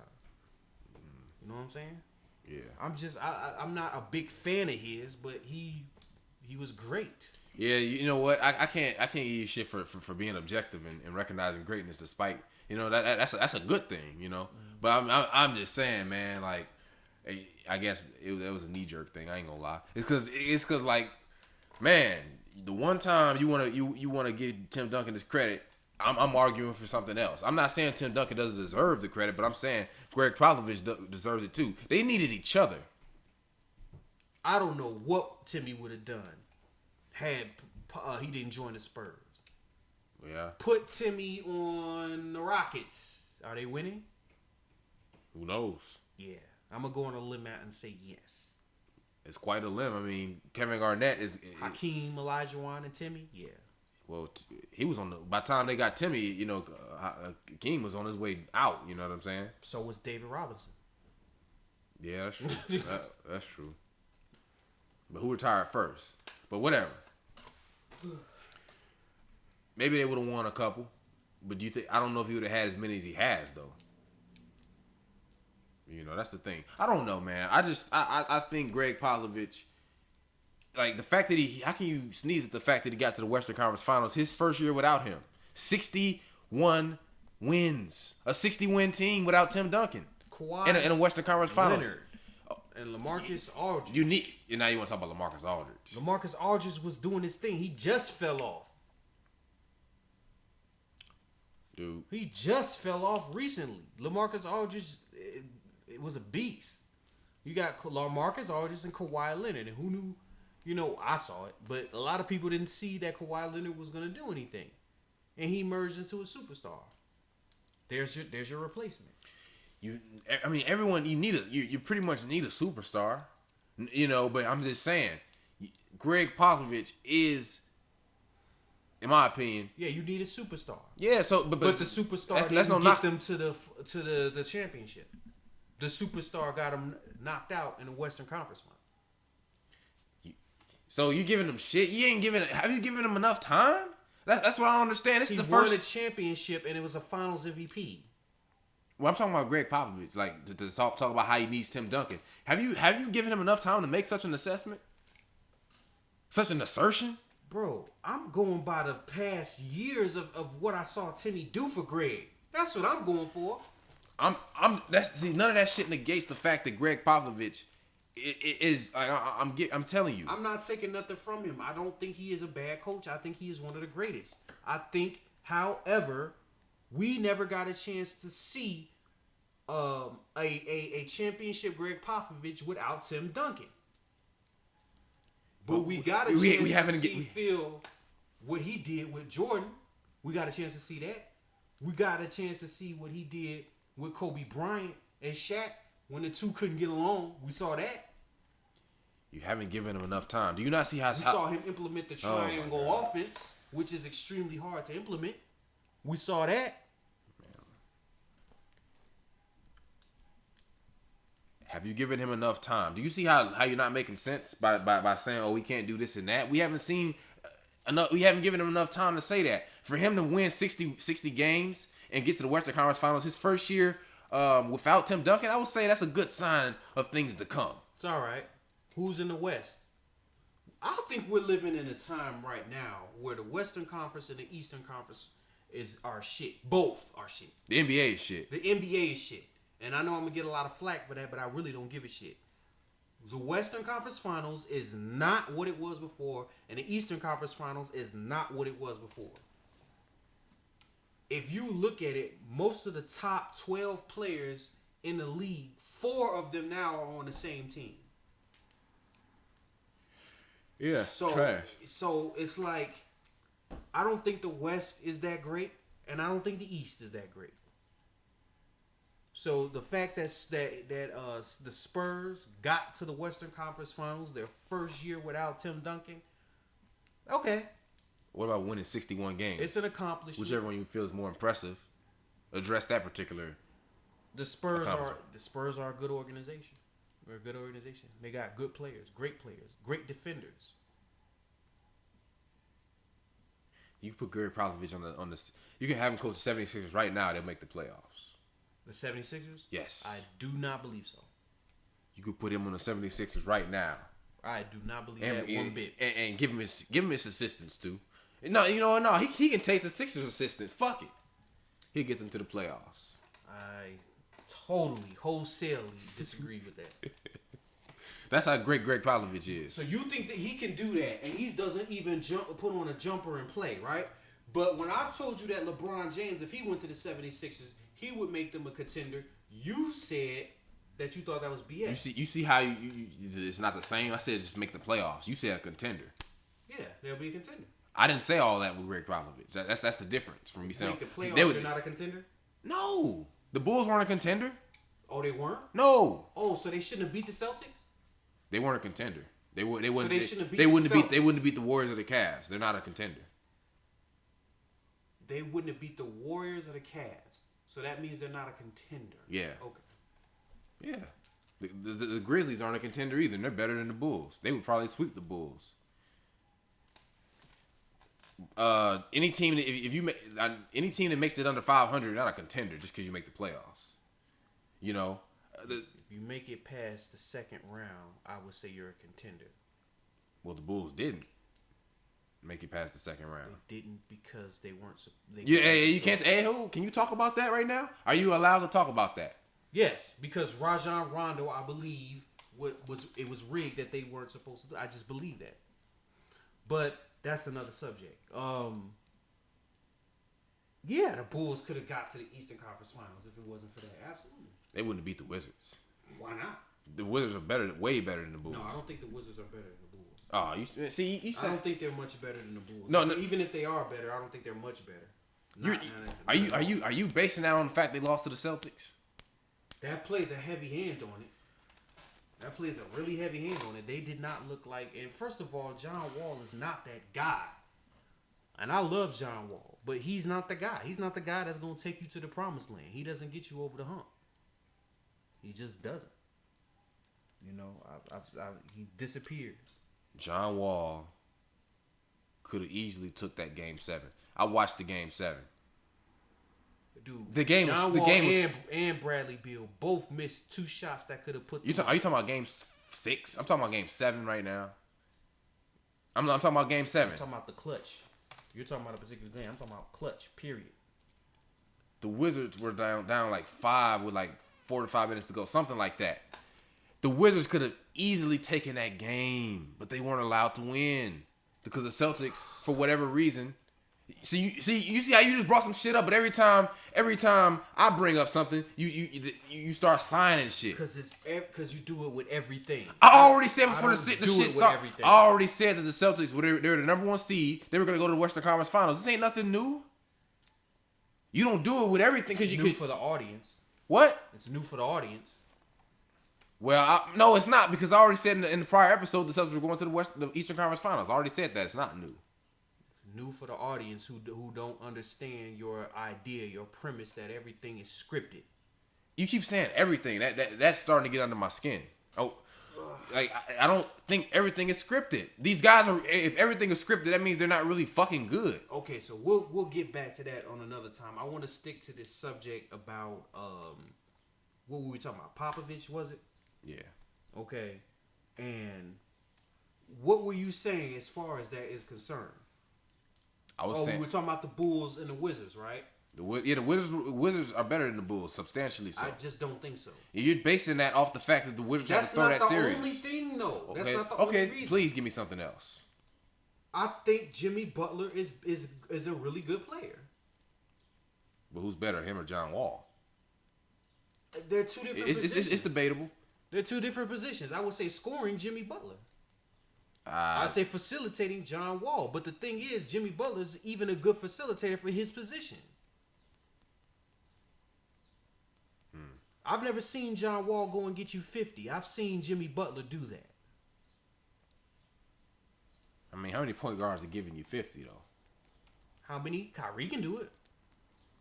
Kyrie, Westbrook. Westbrook could do it. Steph could do it. Harden could do it. But what about, but the thing is, Westbrook's athletic as hell. Steph Curry is a phenomenal shooter. Harden gets a lot of free throws. He's better at drawing contact than anybody. Chris Paul's never done that. No, he has not. And do I think that Chris Paul is the best point guard I think he's the best at being point guard. But he's not the best under the point guard moniker, no. Right. No, definitely not anymore.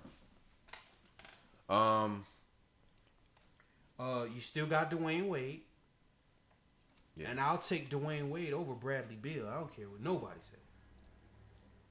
I'm glad I know you felt like you said that because that's definitely got to be an unpopular opinion right there.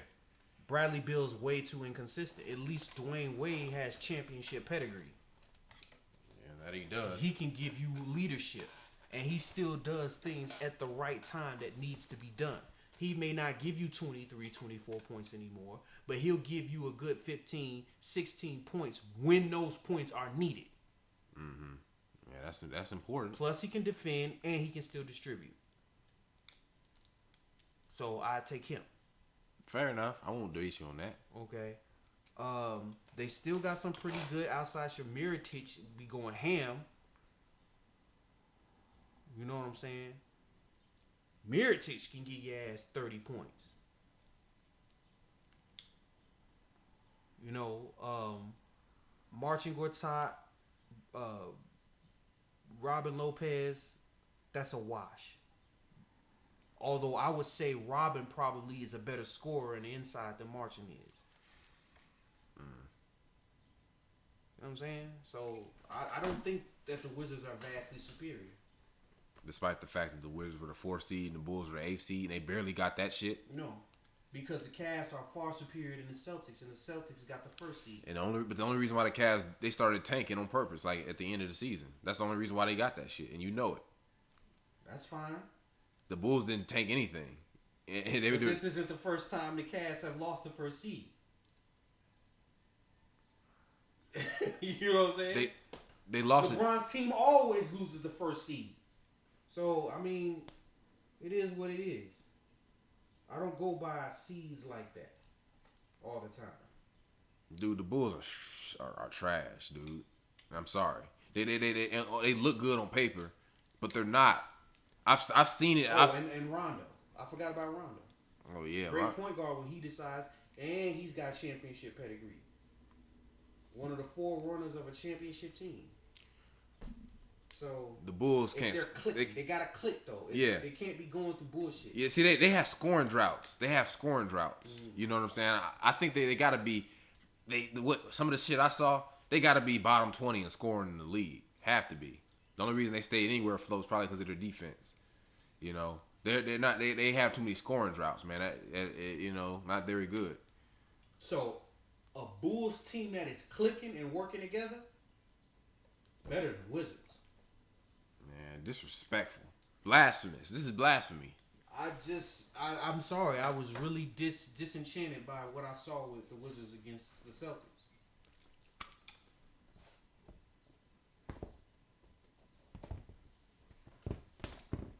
But you're not what you saw.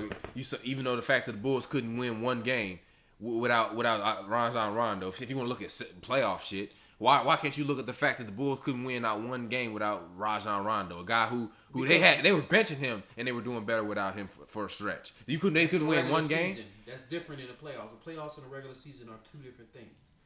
Now, when Rondo, them not being able to win one game against the Celtics without Rondo shows you how valuable Rondo was. Rondo was the one that was setting everybody up to make good shots.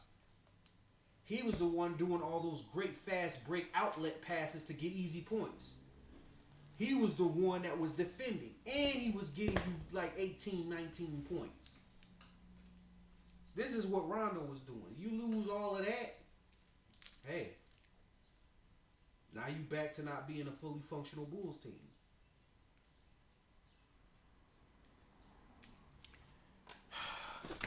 That's crazy. I have to address this because this is something like I can't like the way you think, man. Like, you know, because you do your best, and I know why you do it. I know why, and I understand 100% why you do it. I understand 100%. Because if you're gonna sit there and look at shit the way I look at it, there's really no point in watching it. But you know, it is what it is. If you believe something, right? If you believe the NBA is rigged, which we both do, not to the same extent, but we both believe it nonetheless. Why sit there and act like it's not? So, you know, I believe that there's rigging elements. I don't believe that it's as deep as you make it seem. You'll go and say that shit is scripted all the way from 5 years from now. I'm not doing that. You'll say that a whole bunch of injuries that we've seen, not injuries that we haven't seen, but injuries that we've seen, is fake. Oh, Lord. You'll go and say that. You know, then you'll turn around and say, well, he had to sit out for this team to win. But then turn around and the opposite team, you know what I'm saying, looks bad. And you'll say that was rigged for them to lose. And I'm like, well, wait a minute. I thought the other team was supposed to be rigged to lose. Why would that other team then therefore have to lose this game in order for them to win? Like, it doesn't matter. It doesn't add up. You be talking about one. It's like with Isaiah Thomas. Let me give the audience an example. This man said that Isaiah Thomas had to go out with an injury. I think the injury is fake. Okay. Whatever. You think it's fake. He says he has to go out in order for LeBron James to have a cakewalk. No, I just think it's fake. I just think it's fake. So then LeBron James then turns around and has a bad game. He says that's rigged. Oh yeah, 100%. Okay. I'm 100% positive he threw that game. If LeBron James threw that game 100%. and that was rigged, okay, then what would be the point of Isaiah Thomas having to get an injury in order to get out of the game? I have no theory for Isaiah Thomas. So what is the point though? I don't know. I don't know. So then why did you say it was rigged? I just think the injury is fake. I don't know what the motive is. I'm not going to speculate on it. Okay, so that's what I'm talking about. What do you mean? What am I talking about? That's what I'm talking about. It doesn't make sense. It doesn't add up to you. It has to add up. Doesn't make sense to me either. If it doesn't add up, then I'm not going to get behind it because there's no proof for it in the first place. Richard Jefferson said LeBron James had a bug. So what? That's why he wasn't playing well, and I agree. Now, audience, this is what this man is trying to get you to agree on. This is what you would have to swallow if you believe that LeBron James threw that game. You would have to believe that the powers that be told LeBron James that he himself has to throw the game. Not the team. He himself has to look bad. Because Kyrie Irving got 29 points. Okay. Kevin Love got 28 points and had a hellacious percentage from the 3-point line. And your boy Tristan Thompson, who's not even really a scoring threat like that, had 18 and 13 rebounds. 18 points, 13 rebounds. And the only reason why the fucking Celtics won that game is from a lucky-ass 3-point shot from Avery Bradley at the very last minute. You keep saying that. That does not sound like rigging to me. That sounds like LeBron James had a bad game like he's apt to do. Yeah. Especially if you got a bug and you ain't feeling well. These are all ideals here. You know what I'm saying? This is all This is what the shit he wants to believe. He doesn't want to believe his precious I'm asking LeBron. you to make sense of those things that I said and stop tap dancing around the questions I'm asking you. How do you explain Kyrie's 29, Kevin Love's 28, Tristan Thompson's 18 and 13, and a lucky shot from Avery Bradley? How do you explain those? Before I get to that, let me draw a comparison to something, and let me tell you how you respond to that. It doesn't matter if the game's close. It's supposed to be believable. That's a number lucky one. shot. That's different. But I saw all kinds of shots going down. Al Horford made a 3. I'm just sitting. Al Horford can make threes. So what? If he wasn't doing that clutch shit nowhere else. It's just when I watch, and that's the thing. I do think they can control what shots go in. Did you see the game? Oh my God. No. Or here's my theory. Either they can somehow control what shots go in, or these guys know how to make shots on cue, and they just don't show it. I think these guys, maybe they can make shots on cue, and they just don't showcase it all the time. That's the only explanation, because I be seeing shots. Did you see how Al Horford went ham from the 3-point line this last game that they lost? I didn't watch that shit. But yeah, they were making all clutch shots. They had multiple players making clutch shots. That's the problem. Come on, man. They're not like Marcus Smart just got hot. That happens. Those guys. I think that happens, and you're acting like they're a terrible 3-point shooting team. They're not. But so you still haven't addressed. So go back and address the. No, I haven't gotten there yet. Let me say something to put things in perspective. Just because the game's close, that means nothing. I'm gonna tell you why. I'm gonna give you an example. Super Bowl 49. All the fucking Seahawks had to do was give the ball to Marshawn Lynch. What do? They throw and Malcolm Butler already knew it was coming. He already knew it was coming. He started running in the right direction before he even launched the ball. Shit was rigged, but the game was close. You could sit there and say, "Oh, they won on the lucky ass intercept." Dude, it was scripted. It was scripted. It doesn't matter if the game's close. There is argument as to whether that was a throw scripted or not. Now, I've heard situations where they were talking about Marshawn Lynch and how Marshawn Lynch does not always finish the 4th down. That's why they elected not to go with him. Ideals. That's all I'm saying. They said it. I don't care what the mainstream media said. Statistically, they said that was the best play for them to run. Okay? Now, I personally don't think it was the best play. I think they should have gave it to Marshawn and let him go through. But history has shown Marshawn Lynch has failed to do that. And that is not conjecture. That's fact. Anyway, as far as the shit being close, I said they would have had to tell LeBron, you and you alone are to throw this game. That's the difference between this whole Marshawn Lynch shit you brought up over in football, which is a totally different context to what I said. I said they would have had to tell LeBron, you and you alone have to be bad, not the rest of your team. Because they were damn sure playing like they needed to win the game. And it came down to a lucky 3-point shot. So explain those other ones. It came to a lucky 3-point shot, right?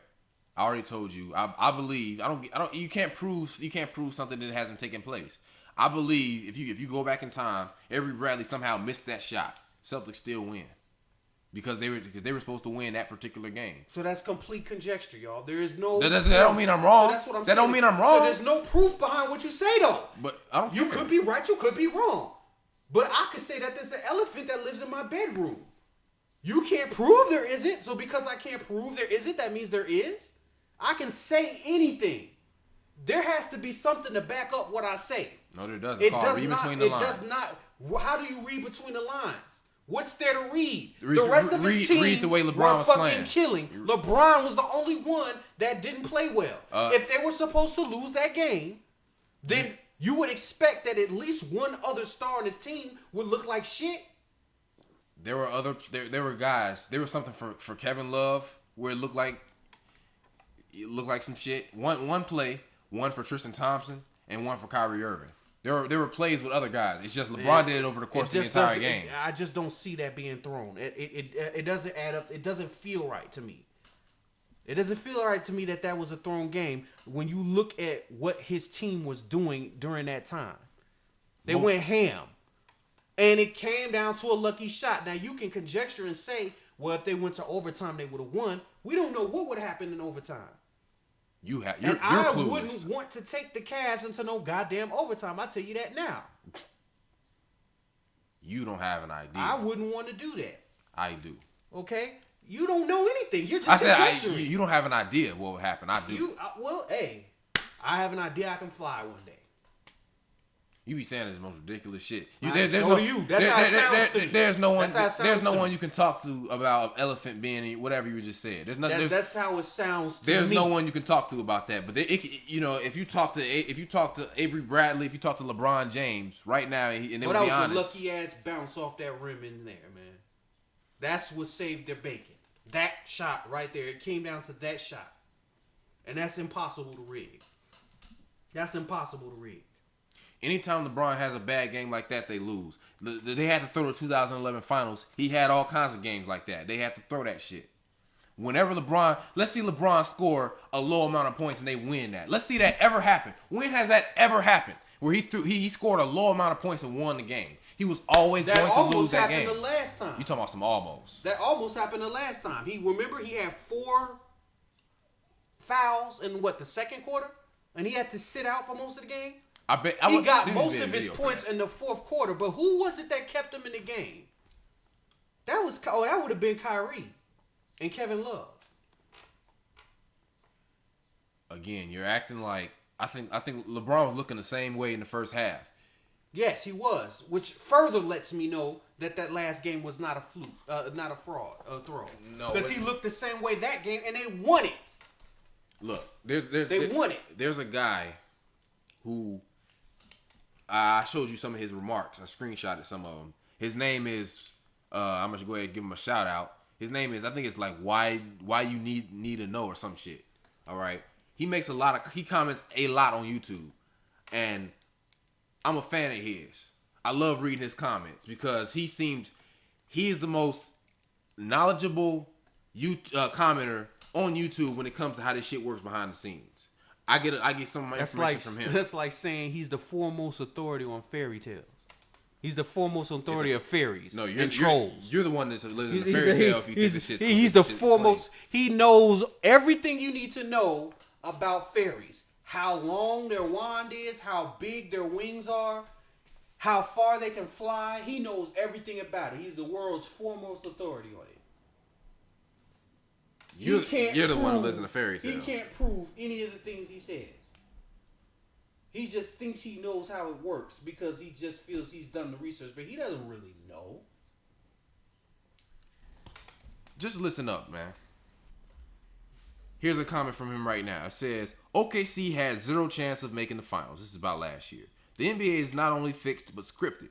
Having the favorite go down 3-1 adds in so many more viewers because then games 5 and 7 become elimination games, which equals high ratings. Also, you could tell in the final 6 minutes of that game 6 that OKC was trying to lose on purpose. Westbrook and Durant played like D-leaders. And then in the finals, same thing as the Western Conference Finals. It was scripted for Golden State to go up 3-1, and Green got suspended for betting purposes. Neither OKC or Golden State had any chance of winning since both series were already predetermined. Go back and watch the play where Green gets himself suspended on purpose. He basically initiated the contact. No way is a player that dumb to do that up 10 with 3 minutes left. So I have no clue why you get so butthurt over who wins when it's predetermined. NBA equals WWE. KD signing with Golden State was scripted. Golden State will lose in the finals this season, and KD will play like shit on purpose. I already know the script. I'm glad you went and found a fellow goofball to back up your goofball shit. A fellow work Just because person. He says it don't mean shit to me. Who the fuck is he? I never even heard of him until you told me about He's a YouTube commentator. Like he doesn't make videos. We're YouTube commentators. Okay, does that mean so does that mean that what I say trumps his? Because I'm a YouTube commentator. No, but you have no idea how this shit works. We do. How do you know? Were you behind the scenes? No, but I have the common sense. So how the fuck do you know if you ain't behind the scenes? Because all these predictions are gonna be right. The Golden State Warriors are gonna lose. That wasn't a prediction. He talked about what has happened already. He said Golden State will lose, and saying Katie will play like shit on purpose. You wasn't listening. It hasn't happened yet. You wasn't listening. It hasn't happened yet. All the stuff that he said that was really, really concrete is stuff that has already happened. I didn't address that. So we don't know what's gonna happen between Golden State. He's inferring he thinks Golden State's gonna lose. Fine, whatever. Yeah, we have to address that when he's right. So exactly. Once it happens, then we'll address it. All that other shit that he said, it's already happened. It's easy to go back and say, well, you know what? Because this, and that, this is why it happened. It's already happened. You see what this guy knows this shit way better than you. No, because that shit that he said about Draymond was dumb. Draymond is a fucking idiot. That's why I don't like him. Of course he'll do some dumb shit like that. We've seen Draymond pop off at refs all the time. How many times have we seen analysts be like, hey, yo, Draymond needs to be careful. He's going to get himself attacked. How many times have we seen him do that? And over times where it wasn't even necessary. You know you have a bad rep with the refs. Why are you constantly throwing tantrums and stuff? Do you want to get attacked?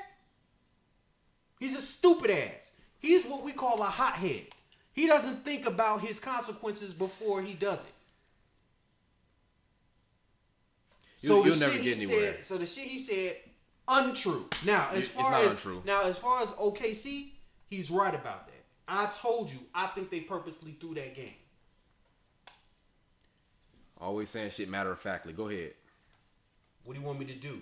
Stop acting like what you say. Stop acting like your opinion is fact. It's not fact. How am I supposed to say? I don't agree with stop. No, you saying like what he said was dumb. You never say to me. You just said it's dumb. Period. No, the fuck it's not. Well, you say that matter of factly. How am I supposed to say that he's right? Well, how do you want me to say it? When I say that, stop acting like what you say is right and what he say is wrong just because you like. I don't like that about you. Oh well, that's never gonna change. If I don't think a nigga's right, I'm not gonna acquiesce to his point of view. No, but you say I just don't agree. Smarter. Just don't. Smarter. You don't know him. See, you arrogant motherfucker. That's who I am, nigga. You don't know shit. I'm smarter. You don't know shit about. I really don't care if niggas think I know I am. You know what I'm saying? That's arrogant. The shit doesn't happen. To say now, what he said about somebody you don't know, like that's just sheer arrogance. I can tell by what he said. Some of the stuff that came out of his mouth. Look at what Draymond did. He initiated the contact. Only a dumb He's done dumb stuff consistently throughout his career. He's a dumb motherfucker. So the statement you said is stupid. Now, I agree with what he said about OKC. Go ahead. Okay? I agree with that. They played like they didn't have any type of motivation. They weren't playing the way that they were playing to get up 3-1 in the first place. They lost that on purpose. I agree with that, and I said that way before you even told me about this. Yeah, and I can attest to that. Okay? You don't have to. Right. You know. So how are you going to therefore make it seem like I'm not smarter? I don't know what I'm talking about when I said this before he even told me this shit. No, I was already on that train. I've been said that shit. But you didn't say all that. Like, and I also told you OKC was better than Golden State and that OK should have beaten Golden State. You was like, no Golden State's better than OKC. No, because it was scripted for them to go up 3-1. Then they went up to 3-1. No, it was scripted for them to go up 3-1. For what? And he said the purpose of it? Yeah, he said that, and that's another thing I thought was dumb. What's the purpose of them going up? He already said it. Games 5 and 7, you weren't listening. No, this is how I think it works. Elimination game. This is how it brings in ratings. This is how I think it works, bro. Let's hear this crap. Okay. If it is scripted and you're supposed to throw it, I think that they don't tell you that until a certain time. Fuck no. Yes. I don't think they tell you that until a certain time. I think OKC legitimately went up 3-1 because they were the fucking better team. They went up 3-1, and then I think they were told behind the locker rooms, behind the scenes, you guys are not going to win the rest of this. And it makes sense to do it that way because if you go into a series thinking that you're gonna win it, you're gonna look more engaged in the game. You go into a series knowing that you can't do it, you're gonna look kind of dejected. It's not gonna be for great entertainment. You know, I don't agree with that because I feel like they know the day they get drafted and they sign their contract, they know what's up because of what's in the contract. They know what they have to do. They know that I don't know what the language is, but there's clauses in there that say, look, there's certain Michael outcomes. Jordan didn't do it. He didn't have to. What you mean? He's the GOAT. He didn't have to. What you mean? What you mean? I think they wanted Michael to throw some stuff and he didn't, and that's what got some situation with his father. Well, see, we don't know. So that's all I'm saying. That's what you believe. That's fine. what's that's heavily, fine. Heavily regarded, in the whole situation. You remember, I lived through this during that time, so I saw all this shit going on. I know what was being talked about. So, I mean, Skip Bayless said he was forced to quit. Yeah, I heard that. And he won't go into details. Yeah, you really would. That's the thing. I guess there's some things you can address. Yeah. But he ain't gonna talk about. See, what he won't talk about. Maybe he has some freedom with that. He's not gonna talk about an outcome being forced, or he's not gonna talk about that. You can't talk. That's gonna fuck shit up. No one cares if the NBA forced him to retire. And I can believe that. I think that part of that has to do with. We need because number one, we need this to end at some point. 3 titles in a row, but we also don't want you to lose. So let's have you retire for a little bit, come back, and then when you come back, you lose again. So then it's like, okay, now we feel you're vulnerable. Then he can go back and win his 3, and whatever. But for him to win 6, 8 straight titles, that would have never happened. I don't think the NBA would have wanted that. Maybe. Yeah. So all I'm saying is, damn, I just lost my train of thought right now. You were talking about OKC and yeah, so I think they tell them in the middle of it though. I don't think they tell them right away, and it would make sense if they didn't tell them right away. You're gonna get a better product if they don't know until the very end. That's what I was getting to though. I was refuting that because these guys are motivated by the money. They're actors. See, No, I think some of them really want rings. There's some people take pay cuts in order to get to teams to win rings. So no, it ain't all about the money all the time. So if it's all about the money, then everybody would just go to the team that's gonna pay them the most. So it ain't all about the money. It is not all the time. Now for certain individuals like Carmelo Anthony, bitch ass, yes, it's all about the money. But see, my thing is the reason why you have I get there's a lot of guys like that. Some of them like look. It's like my thing is if it's fucking fake, why care about a championship as much?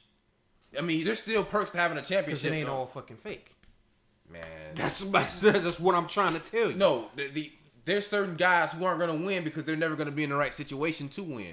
Because they're like a lot of these guys. So if it's fake, then why can't they finagle their way into getting into a situation where they can win? There's only so many teams can win. You can't there's only so many slots.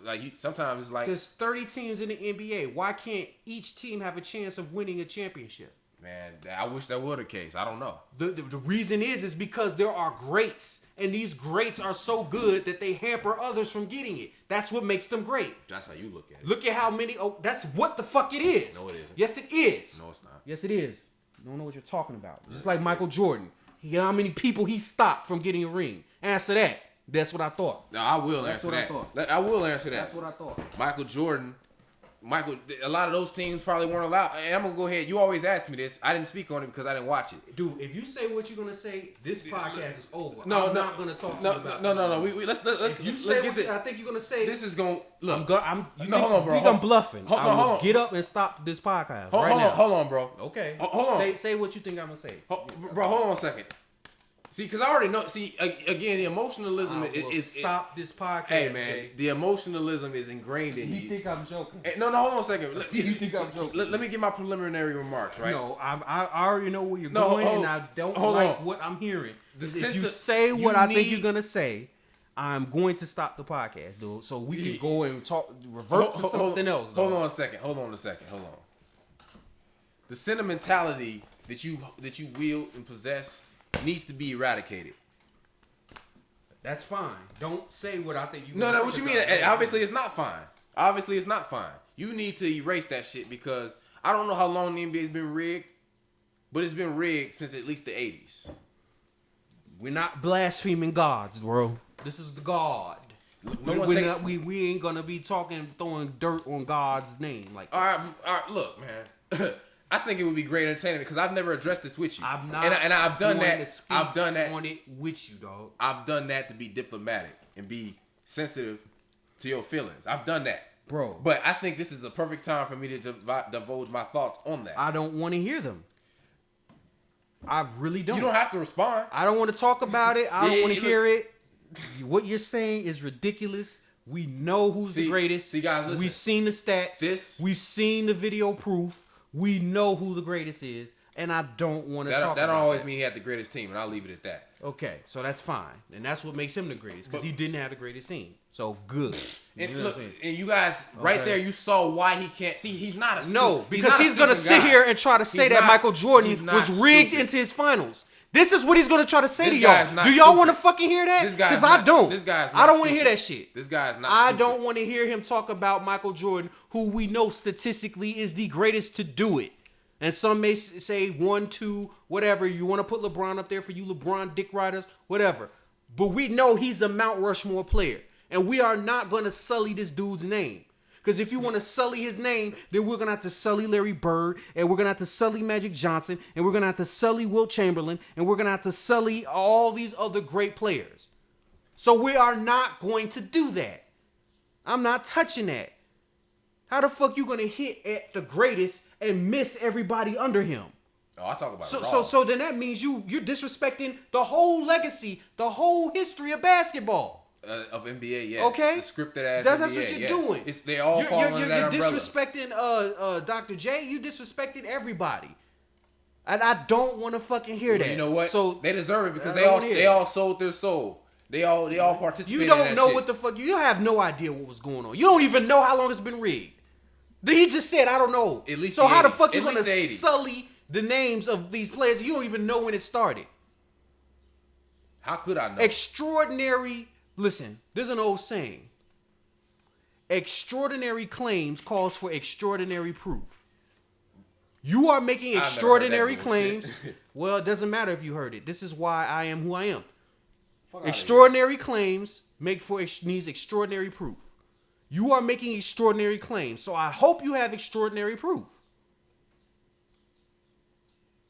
My proof is that all that sentimentality that you have towards that shit. You need stop disrespecting basketball. Then you need to stop watching it, bro. If that's how you feel about it, I do need to stop watching. Yeah, I already admitted that. I already admitted that shit. Now you disrespecting people from the 80s and the 70s and the 60s. Think about it. Let me say this. Why do you think Larry Bird and Magic Johnson, they both came in the league around the same time, bro? Why do you think they didn't face each other every single time? Because they both needed to win more finals than they lost. That's why they beat up on other teams when they weren't beating up on each other. They didn't face each other all the times because there were other tough teams. You had the bad boy Pistons. You had the 76ers.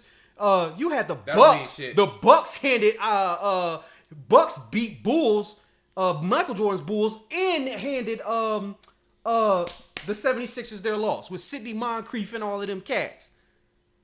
There were legitimately tough teams that they had to go through, dog. So what you saying is crazy. Ain't nobody too tough to be impervious to the NBA saying you're not winning this shit. I don't give a fuck how good you are. I'm done talking about that. I don't want to talk about this I'm telling you. That's why they didn't make it. That's why they didn't go every time, because they both had to win more than they lost. That's why they beat up. Magic Johnson beat up on the Sixers. And vice versa, they beat up on them. The Boston Celtics, they beat the Rockets. You know what I'm saying? They didn't face each other every time. The reason why the Magic beat up on everybody. Let me finish my point. No, the reason why, man, your point is ridiculous. It's not based on truth. If they would have faced each other every single time, that means one would have won more than the other. Not based on truth. And they couldn't have had that. But go ahead, you can speak now. It's not based on truth. Go ahead. I don't agree with what you're saying, and it's not true. Man, it's not true. You have the floor now. Did you actually watch those games? I don't have to watch. Well, then watch the games before you even speak on it. See, that's what I'm saying. Extraordinary claims calls for extraordinary proof. To a sheep like you. If you need no, I'm not the sheep. You are. You the one asking me to believe stuff without faith, and based on blind faith. No. So how the fuck am I the sheep? I'm asking you for proof. You don't always have to read sheep the text. Does not ask for proof, son. Do you know what a sheep means? I know what the fuck a sheep is somebody who just follows blindly. Yeah. I'm not following. I'm not following you blindly. I'm asking for proof. You're following what you see. So blindly. until you have proof, no, you're following what you then see I am blindly. not going to agree. You are the so sheep. go watch the goddamn games and then come back and tell me. And don't call me no fucking sheep. When it comes to, I'm the one who educates your ass on shit. Don't ever call me no sheep. I'm far from that, nigga. You a sheep when it comes to how this NBA shit works behind us in all sports. No, because there's no proof behind it. So I can't get behind anything that doesn't have any proof. You the one trying to tell me that motherfuckers had to throw games back in the 80s, and you didn't even watch them. So don't call me no sheep. When it comes, I'm not saying in general. I'm just talking about on this particular subject. You are, and you can get offended. You are a sheep when it comes to that. Not saying that in general though. I'm not saying that because you said too much stuff. Don't call me no sheep, yo, because I ain't no sheep. I'm not no sheep. I don't agree with you. And that does not make me a sheep because I don't agree with your ass. You don't agree with him either. That That's guy, fine. That's fine. He probably knows it better than me. I don't care. Why are you dick riding him? You don't know him either. Have you talked to him? I haven't talked to him.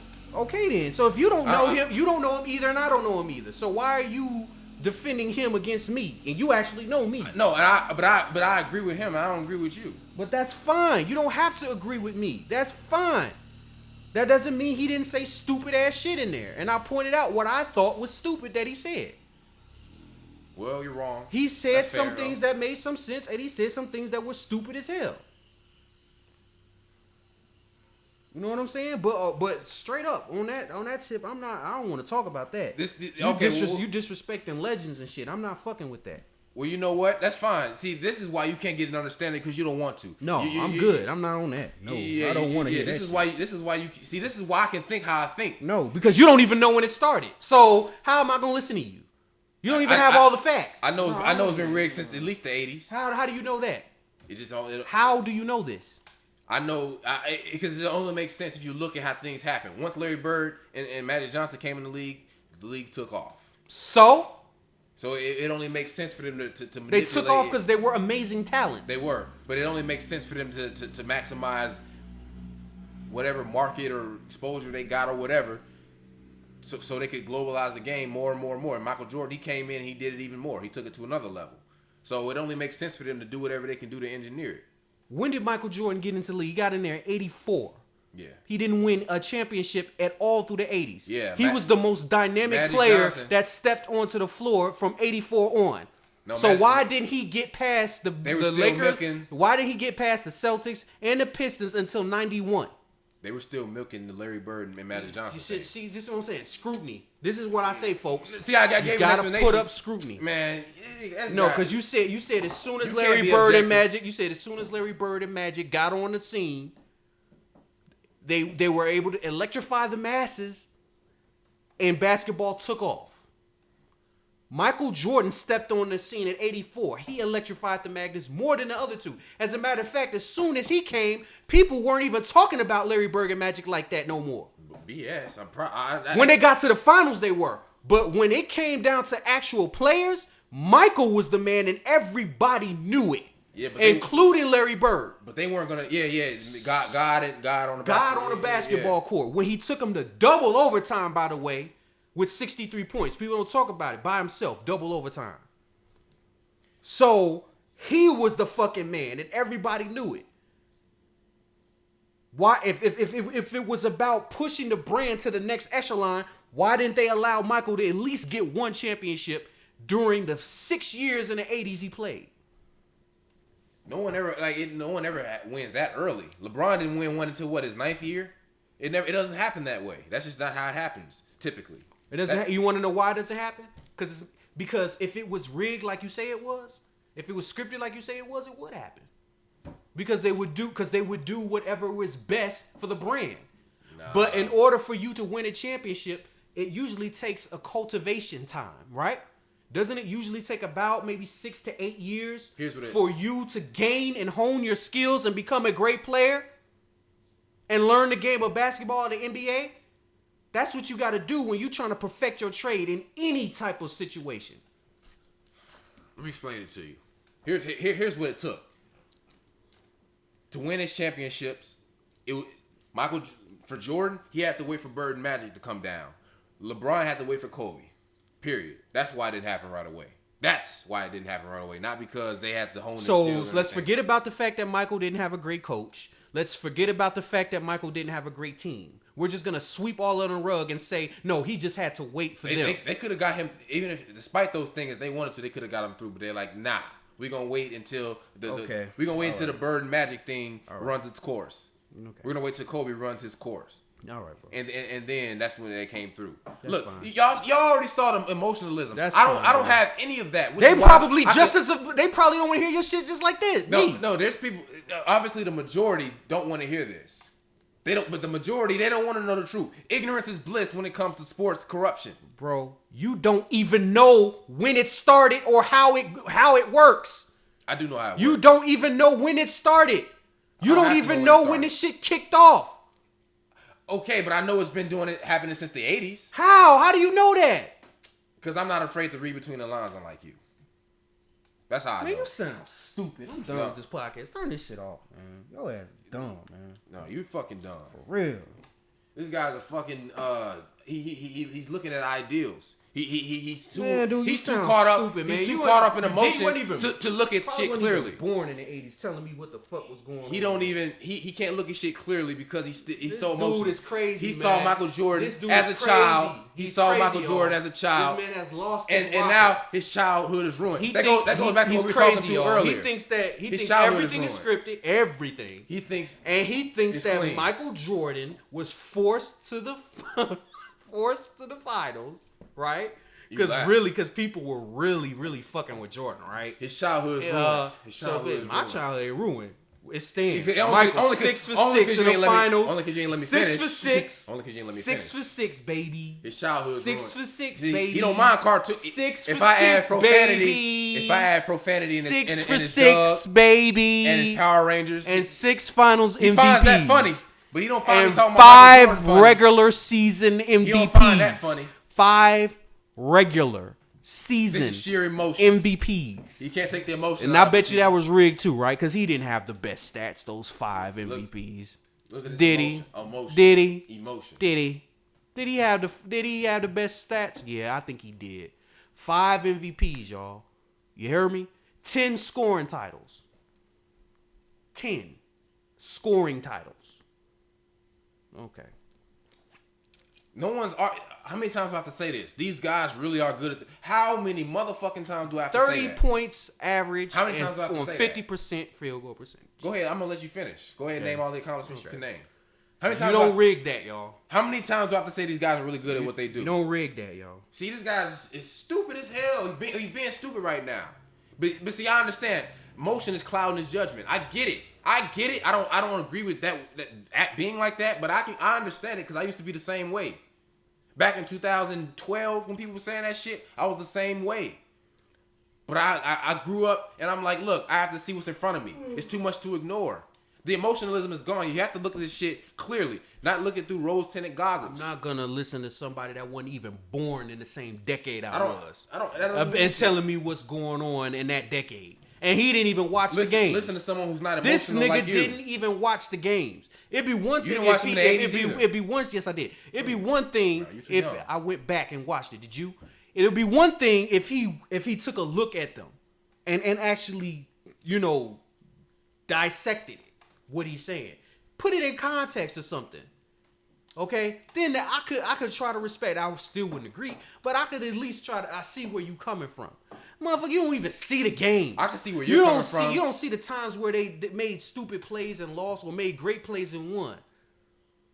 How things came to the very last second, and they would not have won if this person did not make this shot or make this pass. You know what I'm saying? But that's rigged too because he believes in magnetism. He thinks that he's throwing a switch at the bottom of the net. Don't tell motherfuckers. And then you telling motherfuckers I'm a sheep, so I'm gonna tell motherfuckers what you believe. No, I don't. You throw the shit, and the ball magnetizes to the damn rim so that it goes in. That's what he thinks. Again, you're not. I'm not saying you're a sheep. Just period. I'm not saying that. You're not. You've said too many things to prove that's not the case. You said Magic Johnson didn't really have HIV. You said that Kurt Cobain wasn't really, he didn't really commit suicide. You said it's 9/11 was an inside job. Sheep don't say shit like that. I'm not saying you're a sheep when it comes to shit, real life shit. But and even in the NBA in certain respects. But for the most part, when it comes to the NBA and its corruption, you are a sheep. Because all the things that I said, Kurt Cobain and all that type of stuff, has facts behind it. So I'm not just whistling Dixie out my ass. There's a reason why I say that. I examine the facts. They're documented facts, by the way. Documented. Okay? If Kurt Cobain blew his fucking head off, why are there no fingerprints on the goddamn gun and they didn't find any gloves on his hands? See, that's documented fact to make me think, maybe there's foul play. Something's amiss. You telling me that Larry Bird and Magic Johnson had to throw it or had to do this and that, or everybody else in the league had to throw it for Larry Bird and Magic Johnson, and you didn't even watch the games.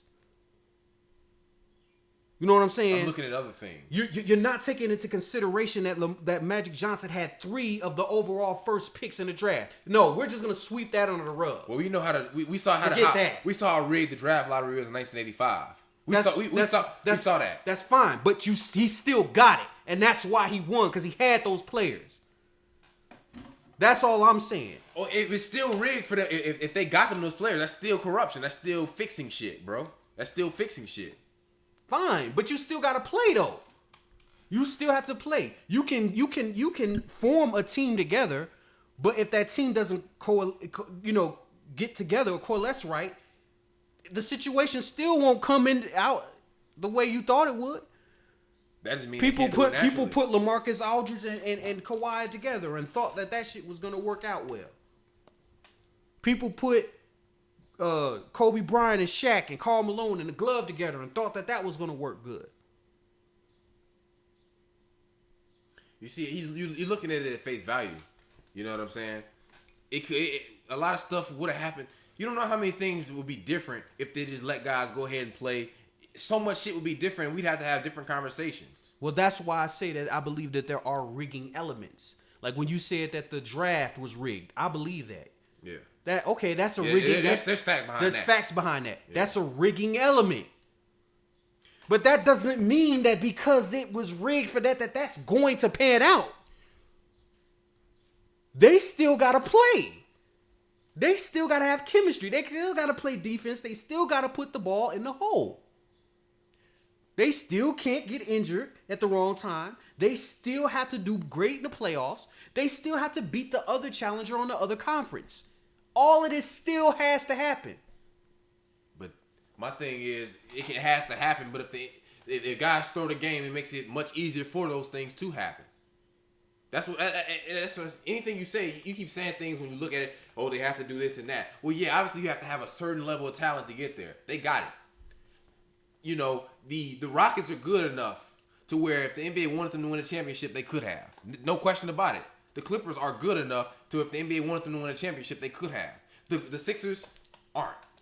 They're not good enough. You would have to make that look. It would have to be so obvious for them to win. It can't. So obviously, yes, you have to have a certain level of talent. But all these teams do. The Cavs are good enough to win the championship if the NBA wants them to, which they do. I don't have to have facts behind anything to sit there and say, even if I do, I don't have to. I'm looking at it. LeBron's the golden boy of the NBA. All other golden boys in the NBA have never had a losing record in the finals. Like I said, Magic and Bird, it faced off. They lost to each other, but they both had winning records. Michael Jordan has an immaculate record, an impeccable record. Kobe Bryant, all these guys, winning record. Tim Duncan, all have winning records in the finals. Dwayne Wade, you know what I'm saying? Winning records in the finals. LeBron's not going to retire with a losing record in the finals. Not even 500. He's going to win the next 2 championships, and he won't win shit else. And when that comes to fruition, you're going to say, I didn't have to have... I can just read between the lines. Obviously, you have to be looking at something. Bro, I can turn around and say that LeBron James is going to win the next 2 championships and have nothing to do with rigging.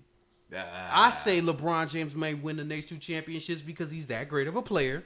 And because he's going to go to teams or construct a team around him that will make him most conducive to do it. Do you realize nobody wants to go to the Eastern Conference? Every time free agency comes up and stuff like that, nobody ever goes to the Eastern Conference. Why? Because there's that boogeyman in the East.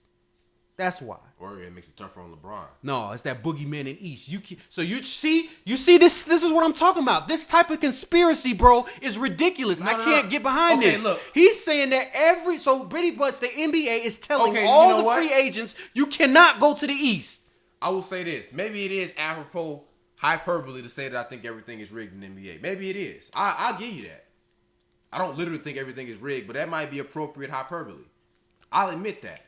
Because it's more fixed than you believe. I know that. It's more fixed than you think it is. So you're trying to tell me that all free agents are required not to go to the East. See, because why is there no top 5 player in the Eastern Conference? Why? Because they're scared of going there. Think about it. They do not want to face LeBron. Okay, you say that, but what about let's look at James Harden when he was traded. He wasn't traded to no Eastern Conference team.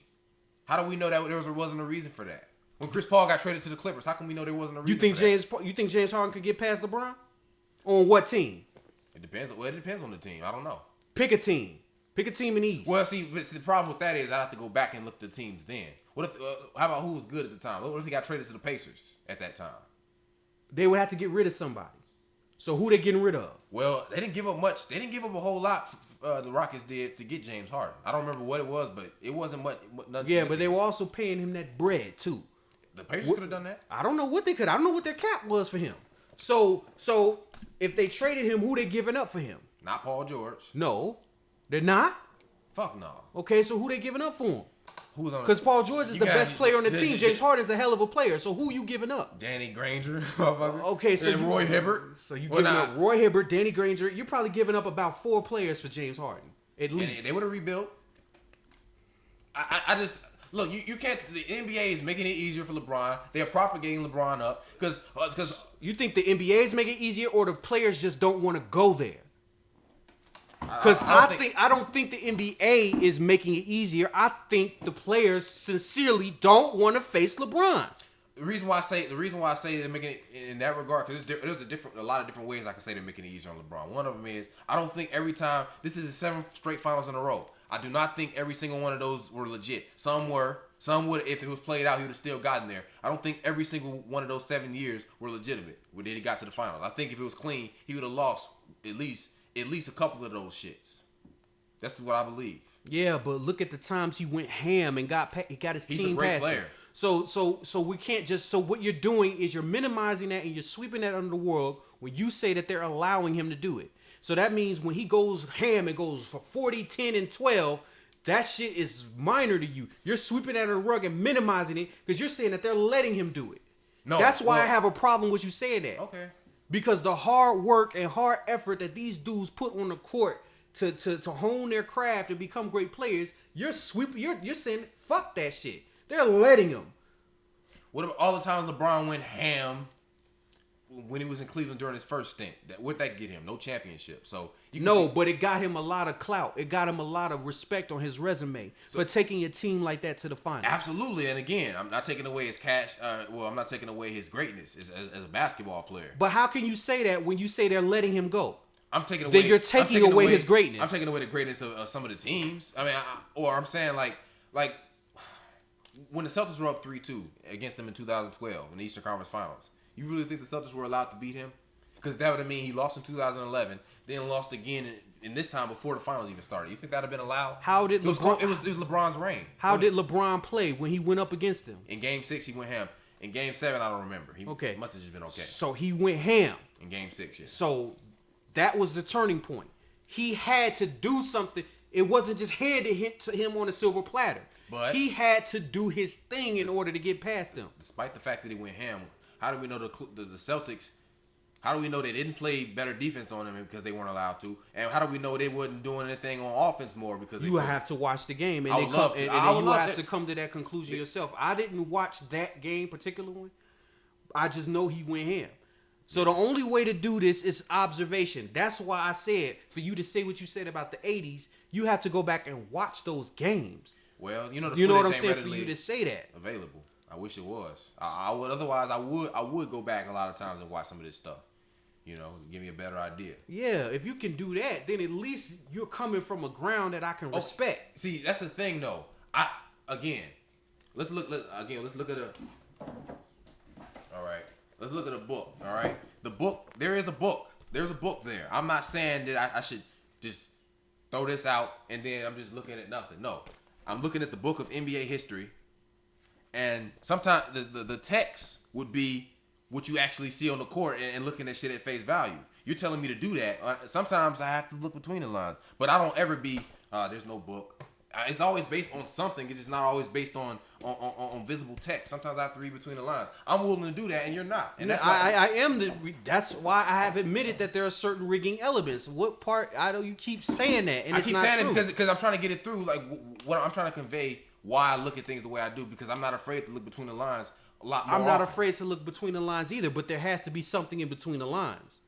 There has to be something, and you'll take an individual isolated situation and say, okay, well, based on this or what happened before, this is not true. No, you got to take shit by case basis.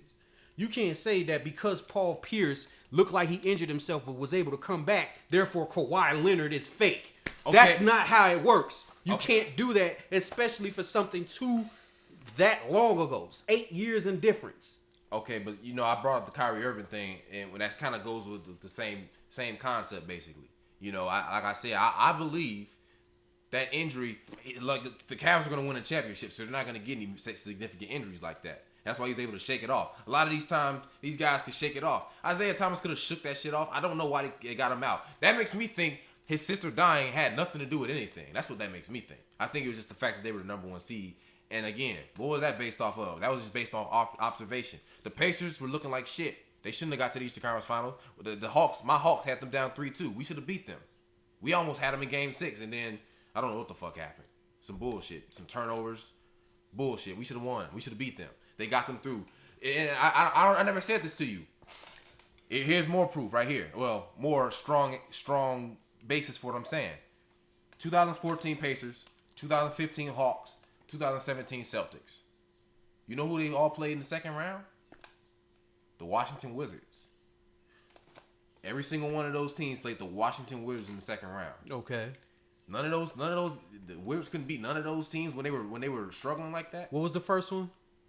The 2014 Pacers.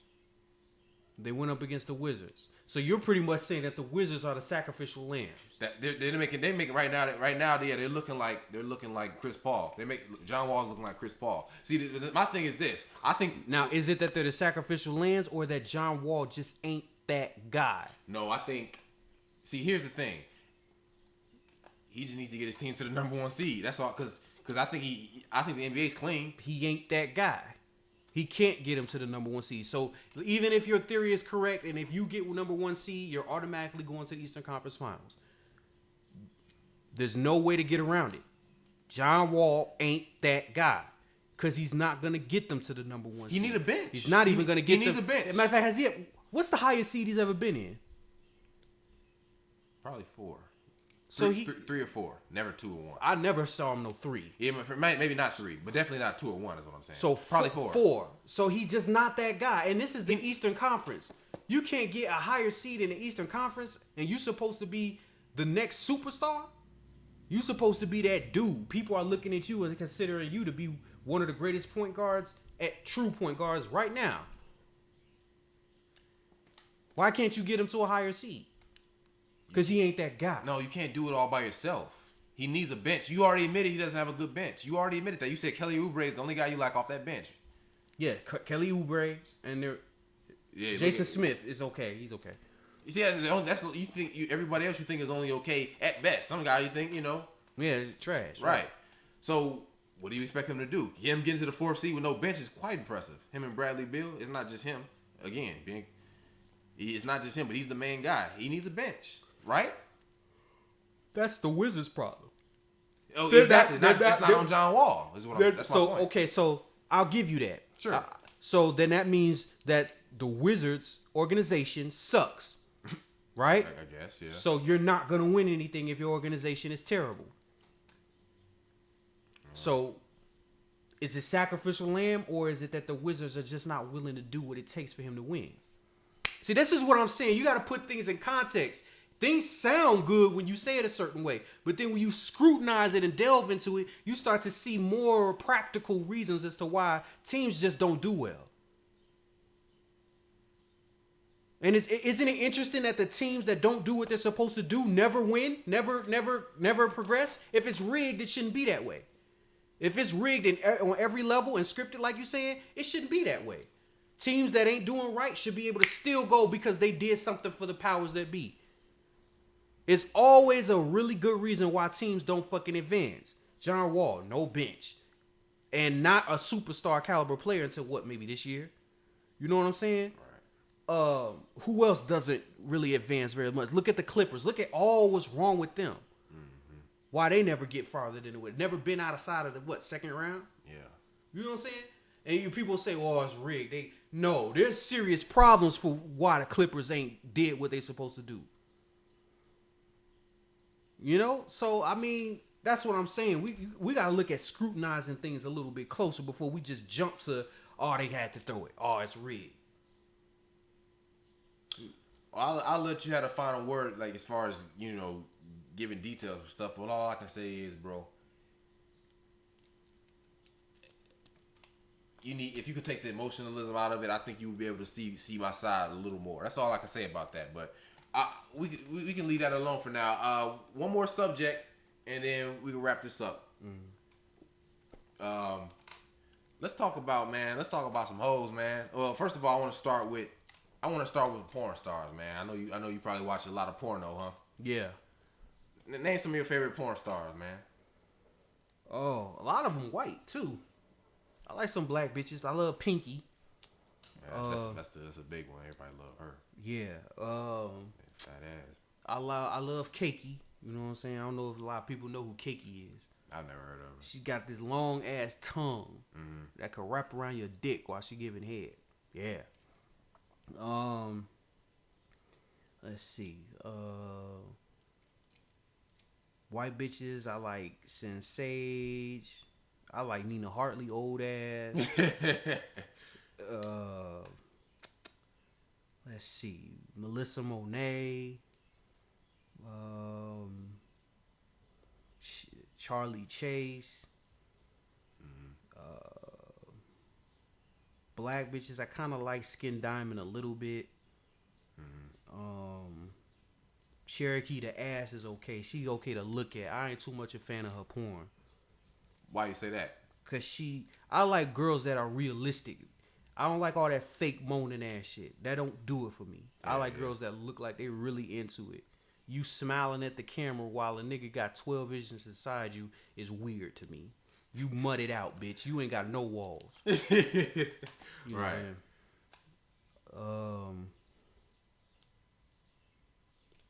I used to like Superhead when she was doing it. Mm-hmm. Were you talking about Corinne Steph? Mm-hmm. I didn't know she did porn. Yeah. Oh, wow. Yeah, one of her most famous scenes went with her and Mr. Marcus.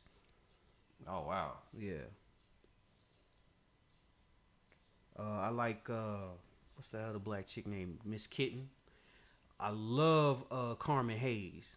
Oh, yeah. See, I was waiting for one I was actually familiar with. Wait, when you say Kitten, are you talking about the chick who started bodybuilding and now she looks totally different? I don't know if it's Miss Kitten. There's a porn star named Kitten where she used to be kind of thick, and then she lost a shit ton of weight. She got a whole sleeve of tattoos on her arm, and she's bodybuilds now. Now she look muscular. That's not. I don't think so. The one I'm talking about is a caramel skin chick. I mean, like a brown skin chick. She got the Roman numeral 2 tattooed on her arm. I think that is her. That's her. You gotta see her. You gotta see her recent pictures. She done got built now. She don't do porn no more. Yeah, she's a bodybuilder or some shit now. Yeah, a personal trainer. Love Miss Kitten. I don't think you would fuck her now, but okay. Yes, I would. And she got that long ass tongue, sexy as hell. Yeah. And you say you like Carmen Hayes? Mm-hmm. Okay. Monique, I like Monique, cause she just a freak. She ugly, but she a freak though. Yeah, there's more, but you know. Man, dude, you didn't name none of the ones, man. I'm gonna name some of mine, man. Oh, Angel Eyes, I like that too. Go ahead, man. I'm gonna start with white ones, like you did. I like Brandy Tory, or Torre. I don't know how you pronounce her last name. I like I like Bridget B. I like, although I don't even know if she's white. I don't know, she mixed with something. She's white. Yeah. I like her. Oh yeah, fine as hell. Mm-hmm, And she got some big stupid ass titties. Yes, sir. Some tig old bitties. I like. Oh yeah, she's sexy as hell. Fuck yeah, man. I like Angela White. Yeah, she's fine as shit, and she got some nice tits on her. I kind of like Lisa Ann a little. Lisa Ann is sexy as hell. Yeah, she an older chick, and, right? And her body is off the chain. She's probably the most famous porn star. Mm-hmm. Yeah, I like her a little. I'm trying to think of the other. What's that other chick name? Yeah, Angela White is stacked. That bitch got like a double F. Yeah, man. I'm trying to think of this one. She's more famous. Fuck. I'll go to the black ones. I can't remember. Yeah, I used to like Sarah J. She lost all that ass. Oh yeah, Sarah J. Oh yeah, and there's another one white one I like. Only cause she got some big ass titties. She don't really look all that good. Samantha 38G. Okay. Yeah, I like her. She look alright facially too.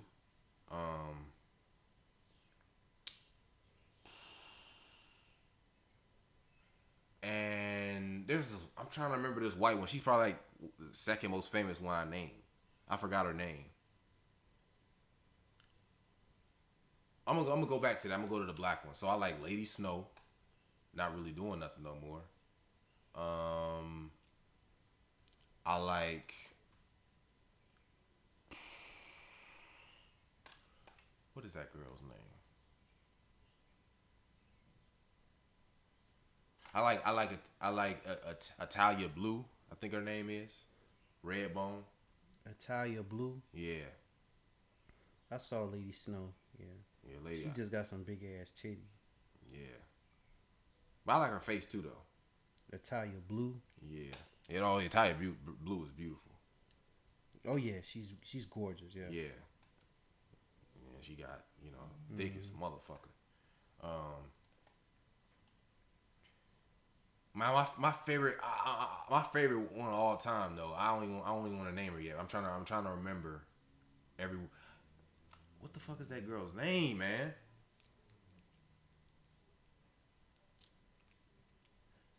Shit, you know what? All right, you know what? I just remembered. It's Gianna Michaels. Gianna Michaels. Yeah. Yeah, I like her. Cause man, she be talking dirty. She seems like she really gets into that shit, and in the way she acts, like I think she'd be a motherfucker to take charge in the bedroom. Yeah. She's hot. Yeah. My favorite of all time is Delata Brown. Delata. Yeah. Delata Brown. Oh my god, my favorite of all time. I will fuck the shit out of her. I pay if I had it like that, man. I pay. Yeah, Delata's sexy as hell. Yeah. Oh my god. She's just got the total package. I love someone who's beautiful, tits and ass, and slim waist preferably. But that's not even really. If you have the other three, that's not a necessity. Mm-hmm. I fuck the life out of her, man. She looks a little like your girl in the face. I can see that. Mm-hmm. Yeah, man. Yeah, you mentioned some good ones, man. Yeah, man, some of my favorite one, man. Woo! So man, look, I watch a lot of porn, man. I get off, man, at least once a day, probably. On that shit. Yeah, man, same here. I don't be fucking around when it comes to that porn, Joe. Man, I'll fuck with 80s porn too and all that shit, man. I man, you know what? See, I do that sometimes. See, sometimes it depends on my mood. Sometimes I be like, man, I need something a little different.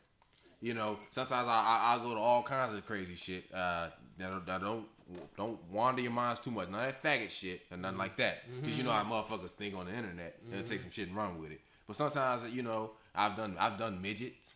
I've done gilf. you know what I'm saying? Like granny, you know. Granny, yeah, some of them be hot now. Yeah. Like sometimes I need some shit a little different. You know what I'm saying? But yeah, man, definitely. I don't fuck around, man. Porn is one of the best inventions, man. Like like. Now, but what do you say to people who say, you know, professional porn ain't where it's at? It's with the amateurs. What do you say to those people who make that argument? I definitely understand where they're coming from because amateur porn is real. You're gonna get real reactions, real facial expressions, real sound. With a lot of the did up porn, professional porn, the shit just looks fake. You know, like even the scenarios. The pizza guy comes to the door. Oh yeah, come on in. I got some sausage for you. Shit like that. That's fake. That shit destroys the mood for me. I don't like that. I be fast forwarding that shit though. I don't even. You actually watch that? I don't be watching that. I do. Shit. You know what? Believe it or not, because I'm such a connoisseur of porn, and I've been doing it so long. I actually like a bit of storyline to it. Like I don't like it when it turns and it cuts right to it. I like a little bit of build up. You know what I'm saying? Set the scenario. Motherfuckers is talking or whatever. She seduces the girl or whatever. You know, like I like a little bit, or you know, he's swimming in the pool. The bitch is standing by watching him. You know what I'm saying?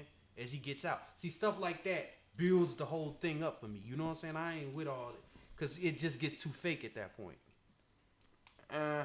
You know, I don't know. Me, I guess I ain't there yet because right now I'm ready to bust my nuts and go. You know what I'm saying? Right. See, you know? Yeah. I feel you. Yeah. Each his own, man. Yeah, but now one question for you. People, one thing I always talk about. I mean, not something I always talk about. Something I always see that people always talk about is people who leave comments on porn. What are your thoughts on the kind of person that would do something like that? Leaving comments on porn. It just depends on what they say.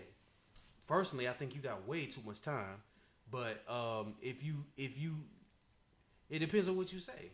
Right. Some people sound, oh, she was beautiful. What's her name? Because some people will type something because they want to inquire about who the actress is. So you can look at more of her shit. Yeah. Who is this? You know. Right. Or she was pretty, really hot.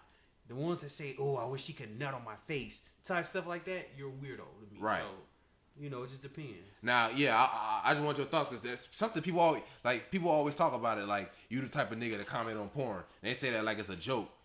You know, now I will admit I read comments sometimes, and it's not always just to look at names. That's the main reason why I look at comments to find a name. That's the main reason why. Yeah. But sometimes after I bust my nuts, if I enjoyed the scene, I'll look and see what people are saying. But I've never left a comment myself. No, I don't think. And I don't think it's a little weird. I don't think I ever will. No. All right, well, I think that'll conclude this episode. That does it. Man, it was a blast, man. Yeah, and it was heated, but it's all love. Yeah, though. it's all good, man. We can disagree, man. But, you know, we've been friends for over 3 years. Yeah, and it's been a minute. And we've disagreed about a ton of shit. We tend to disagree. Countless, and you guys are gonna see as this continues to go on. Oh yeah, it is. You get an inside look on this shit, man. It's the dynamic duo right here. Absolutely. On that note, you know, we're gonna go ahead and conclude and just leave feedback, subscribe, and we're gonna be turning out more content for y'all, man. All right, I'm LJ. All right, Jay out.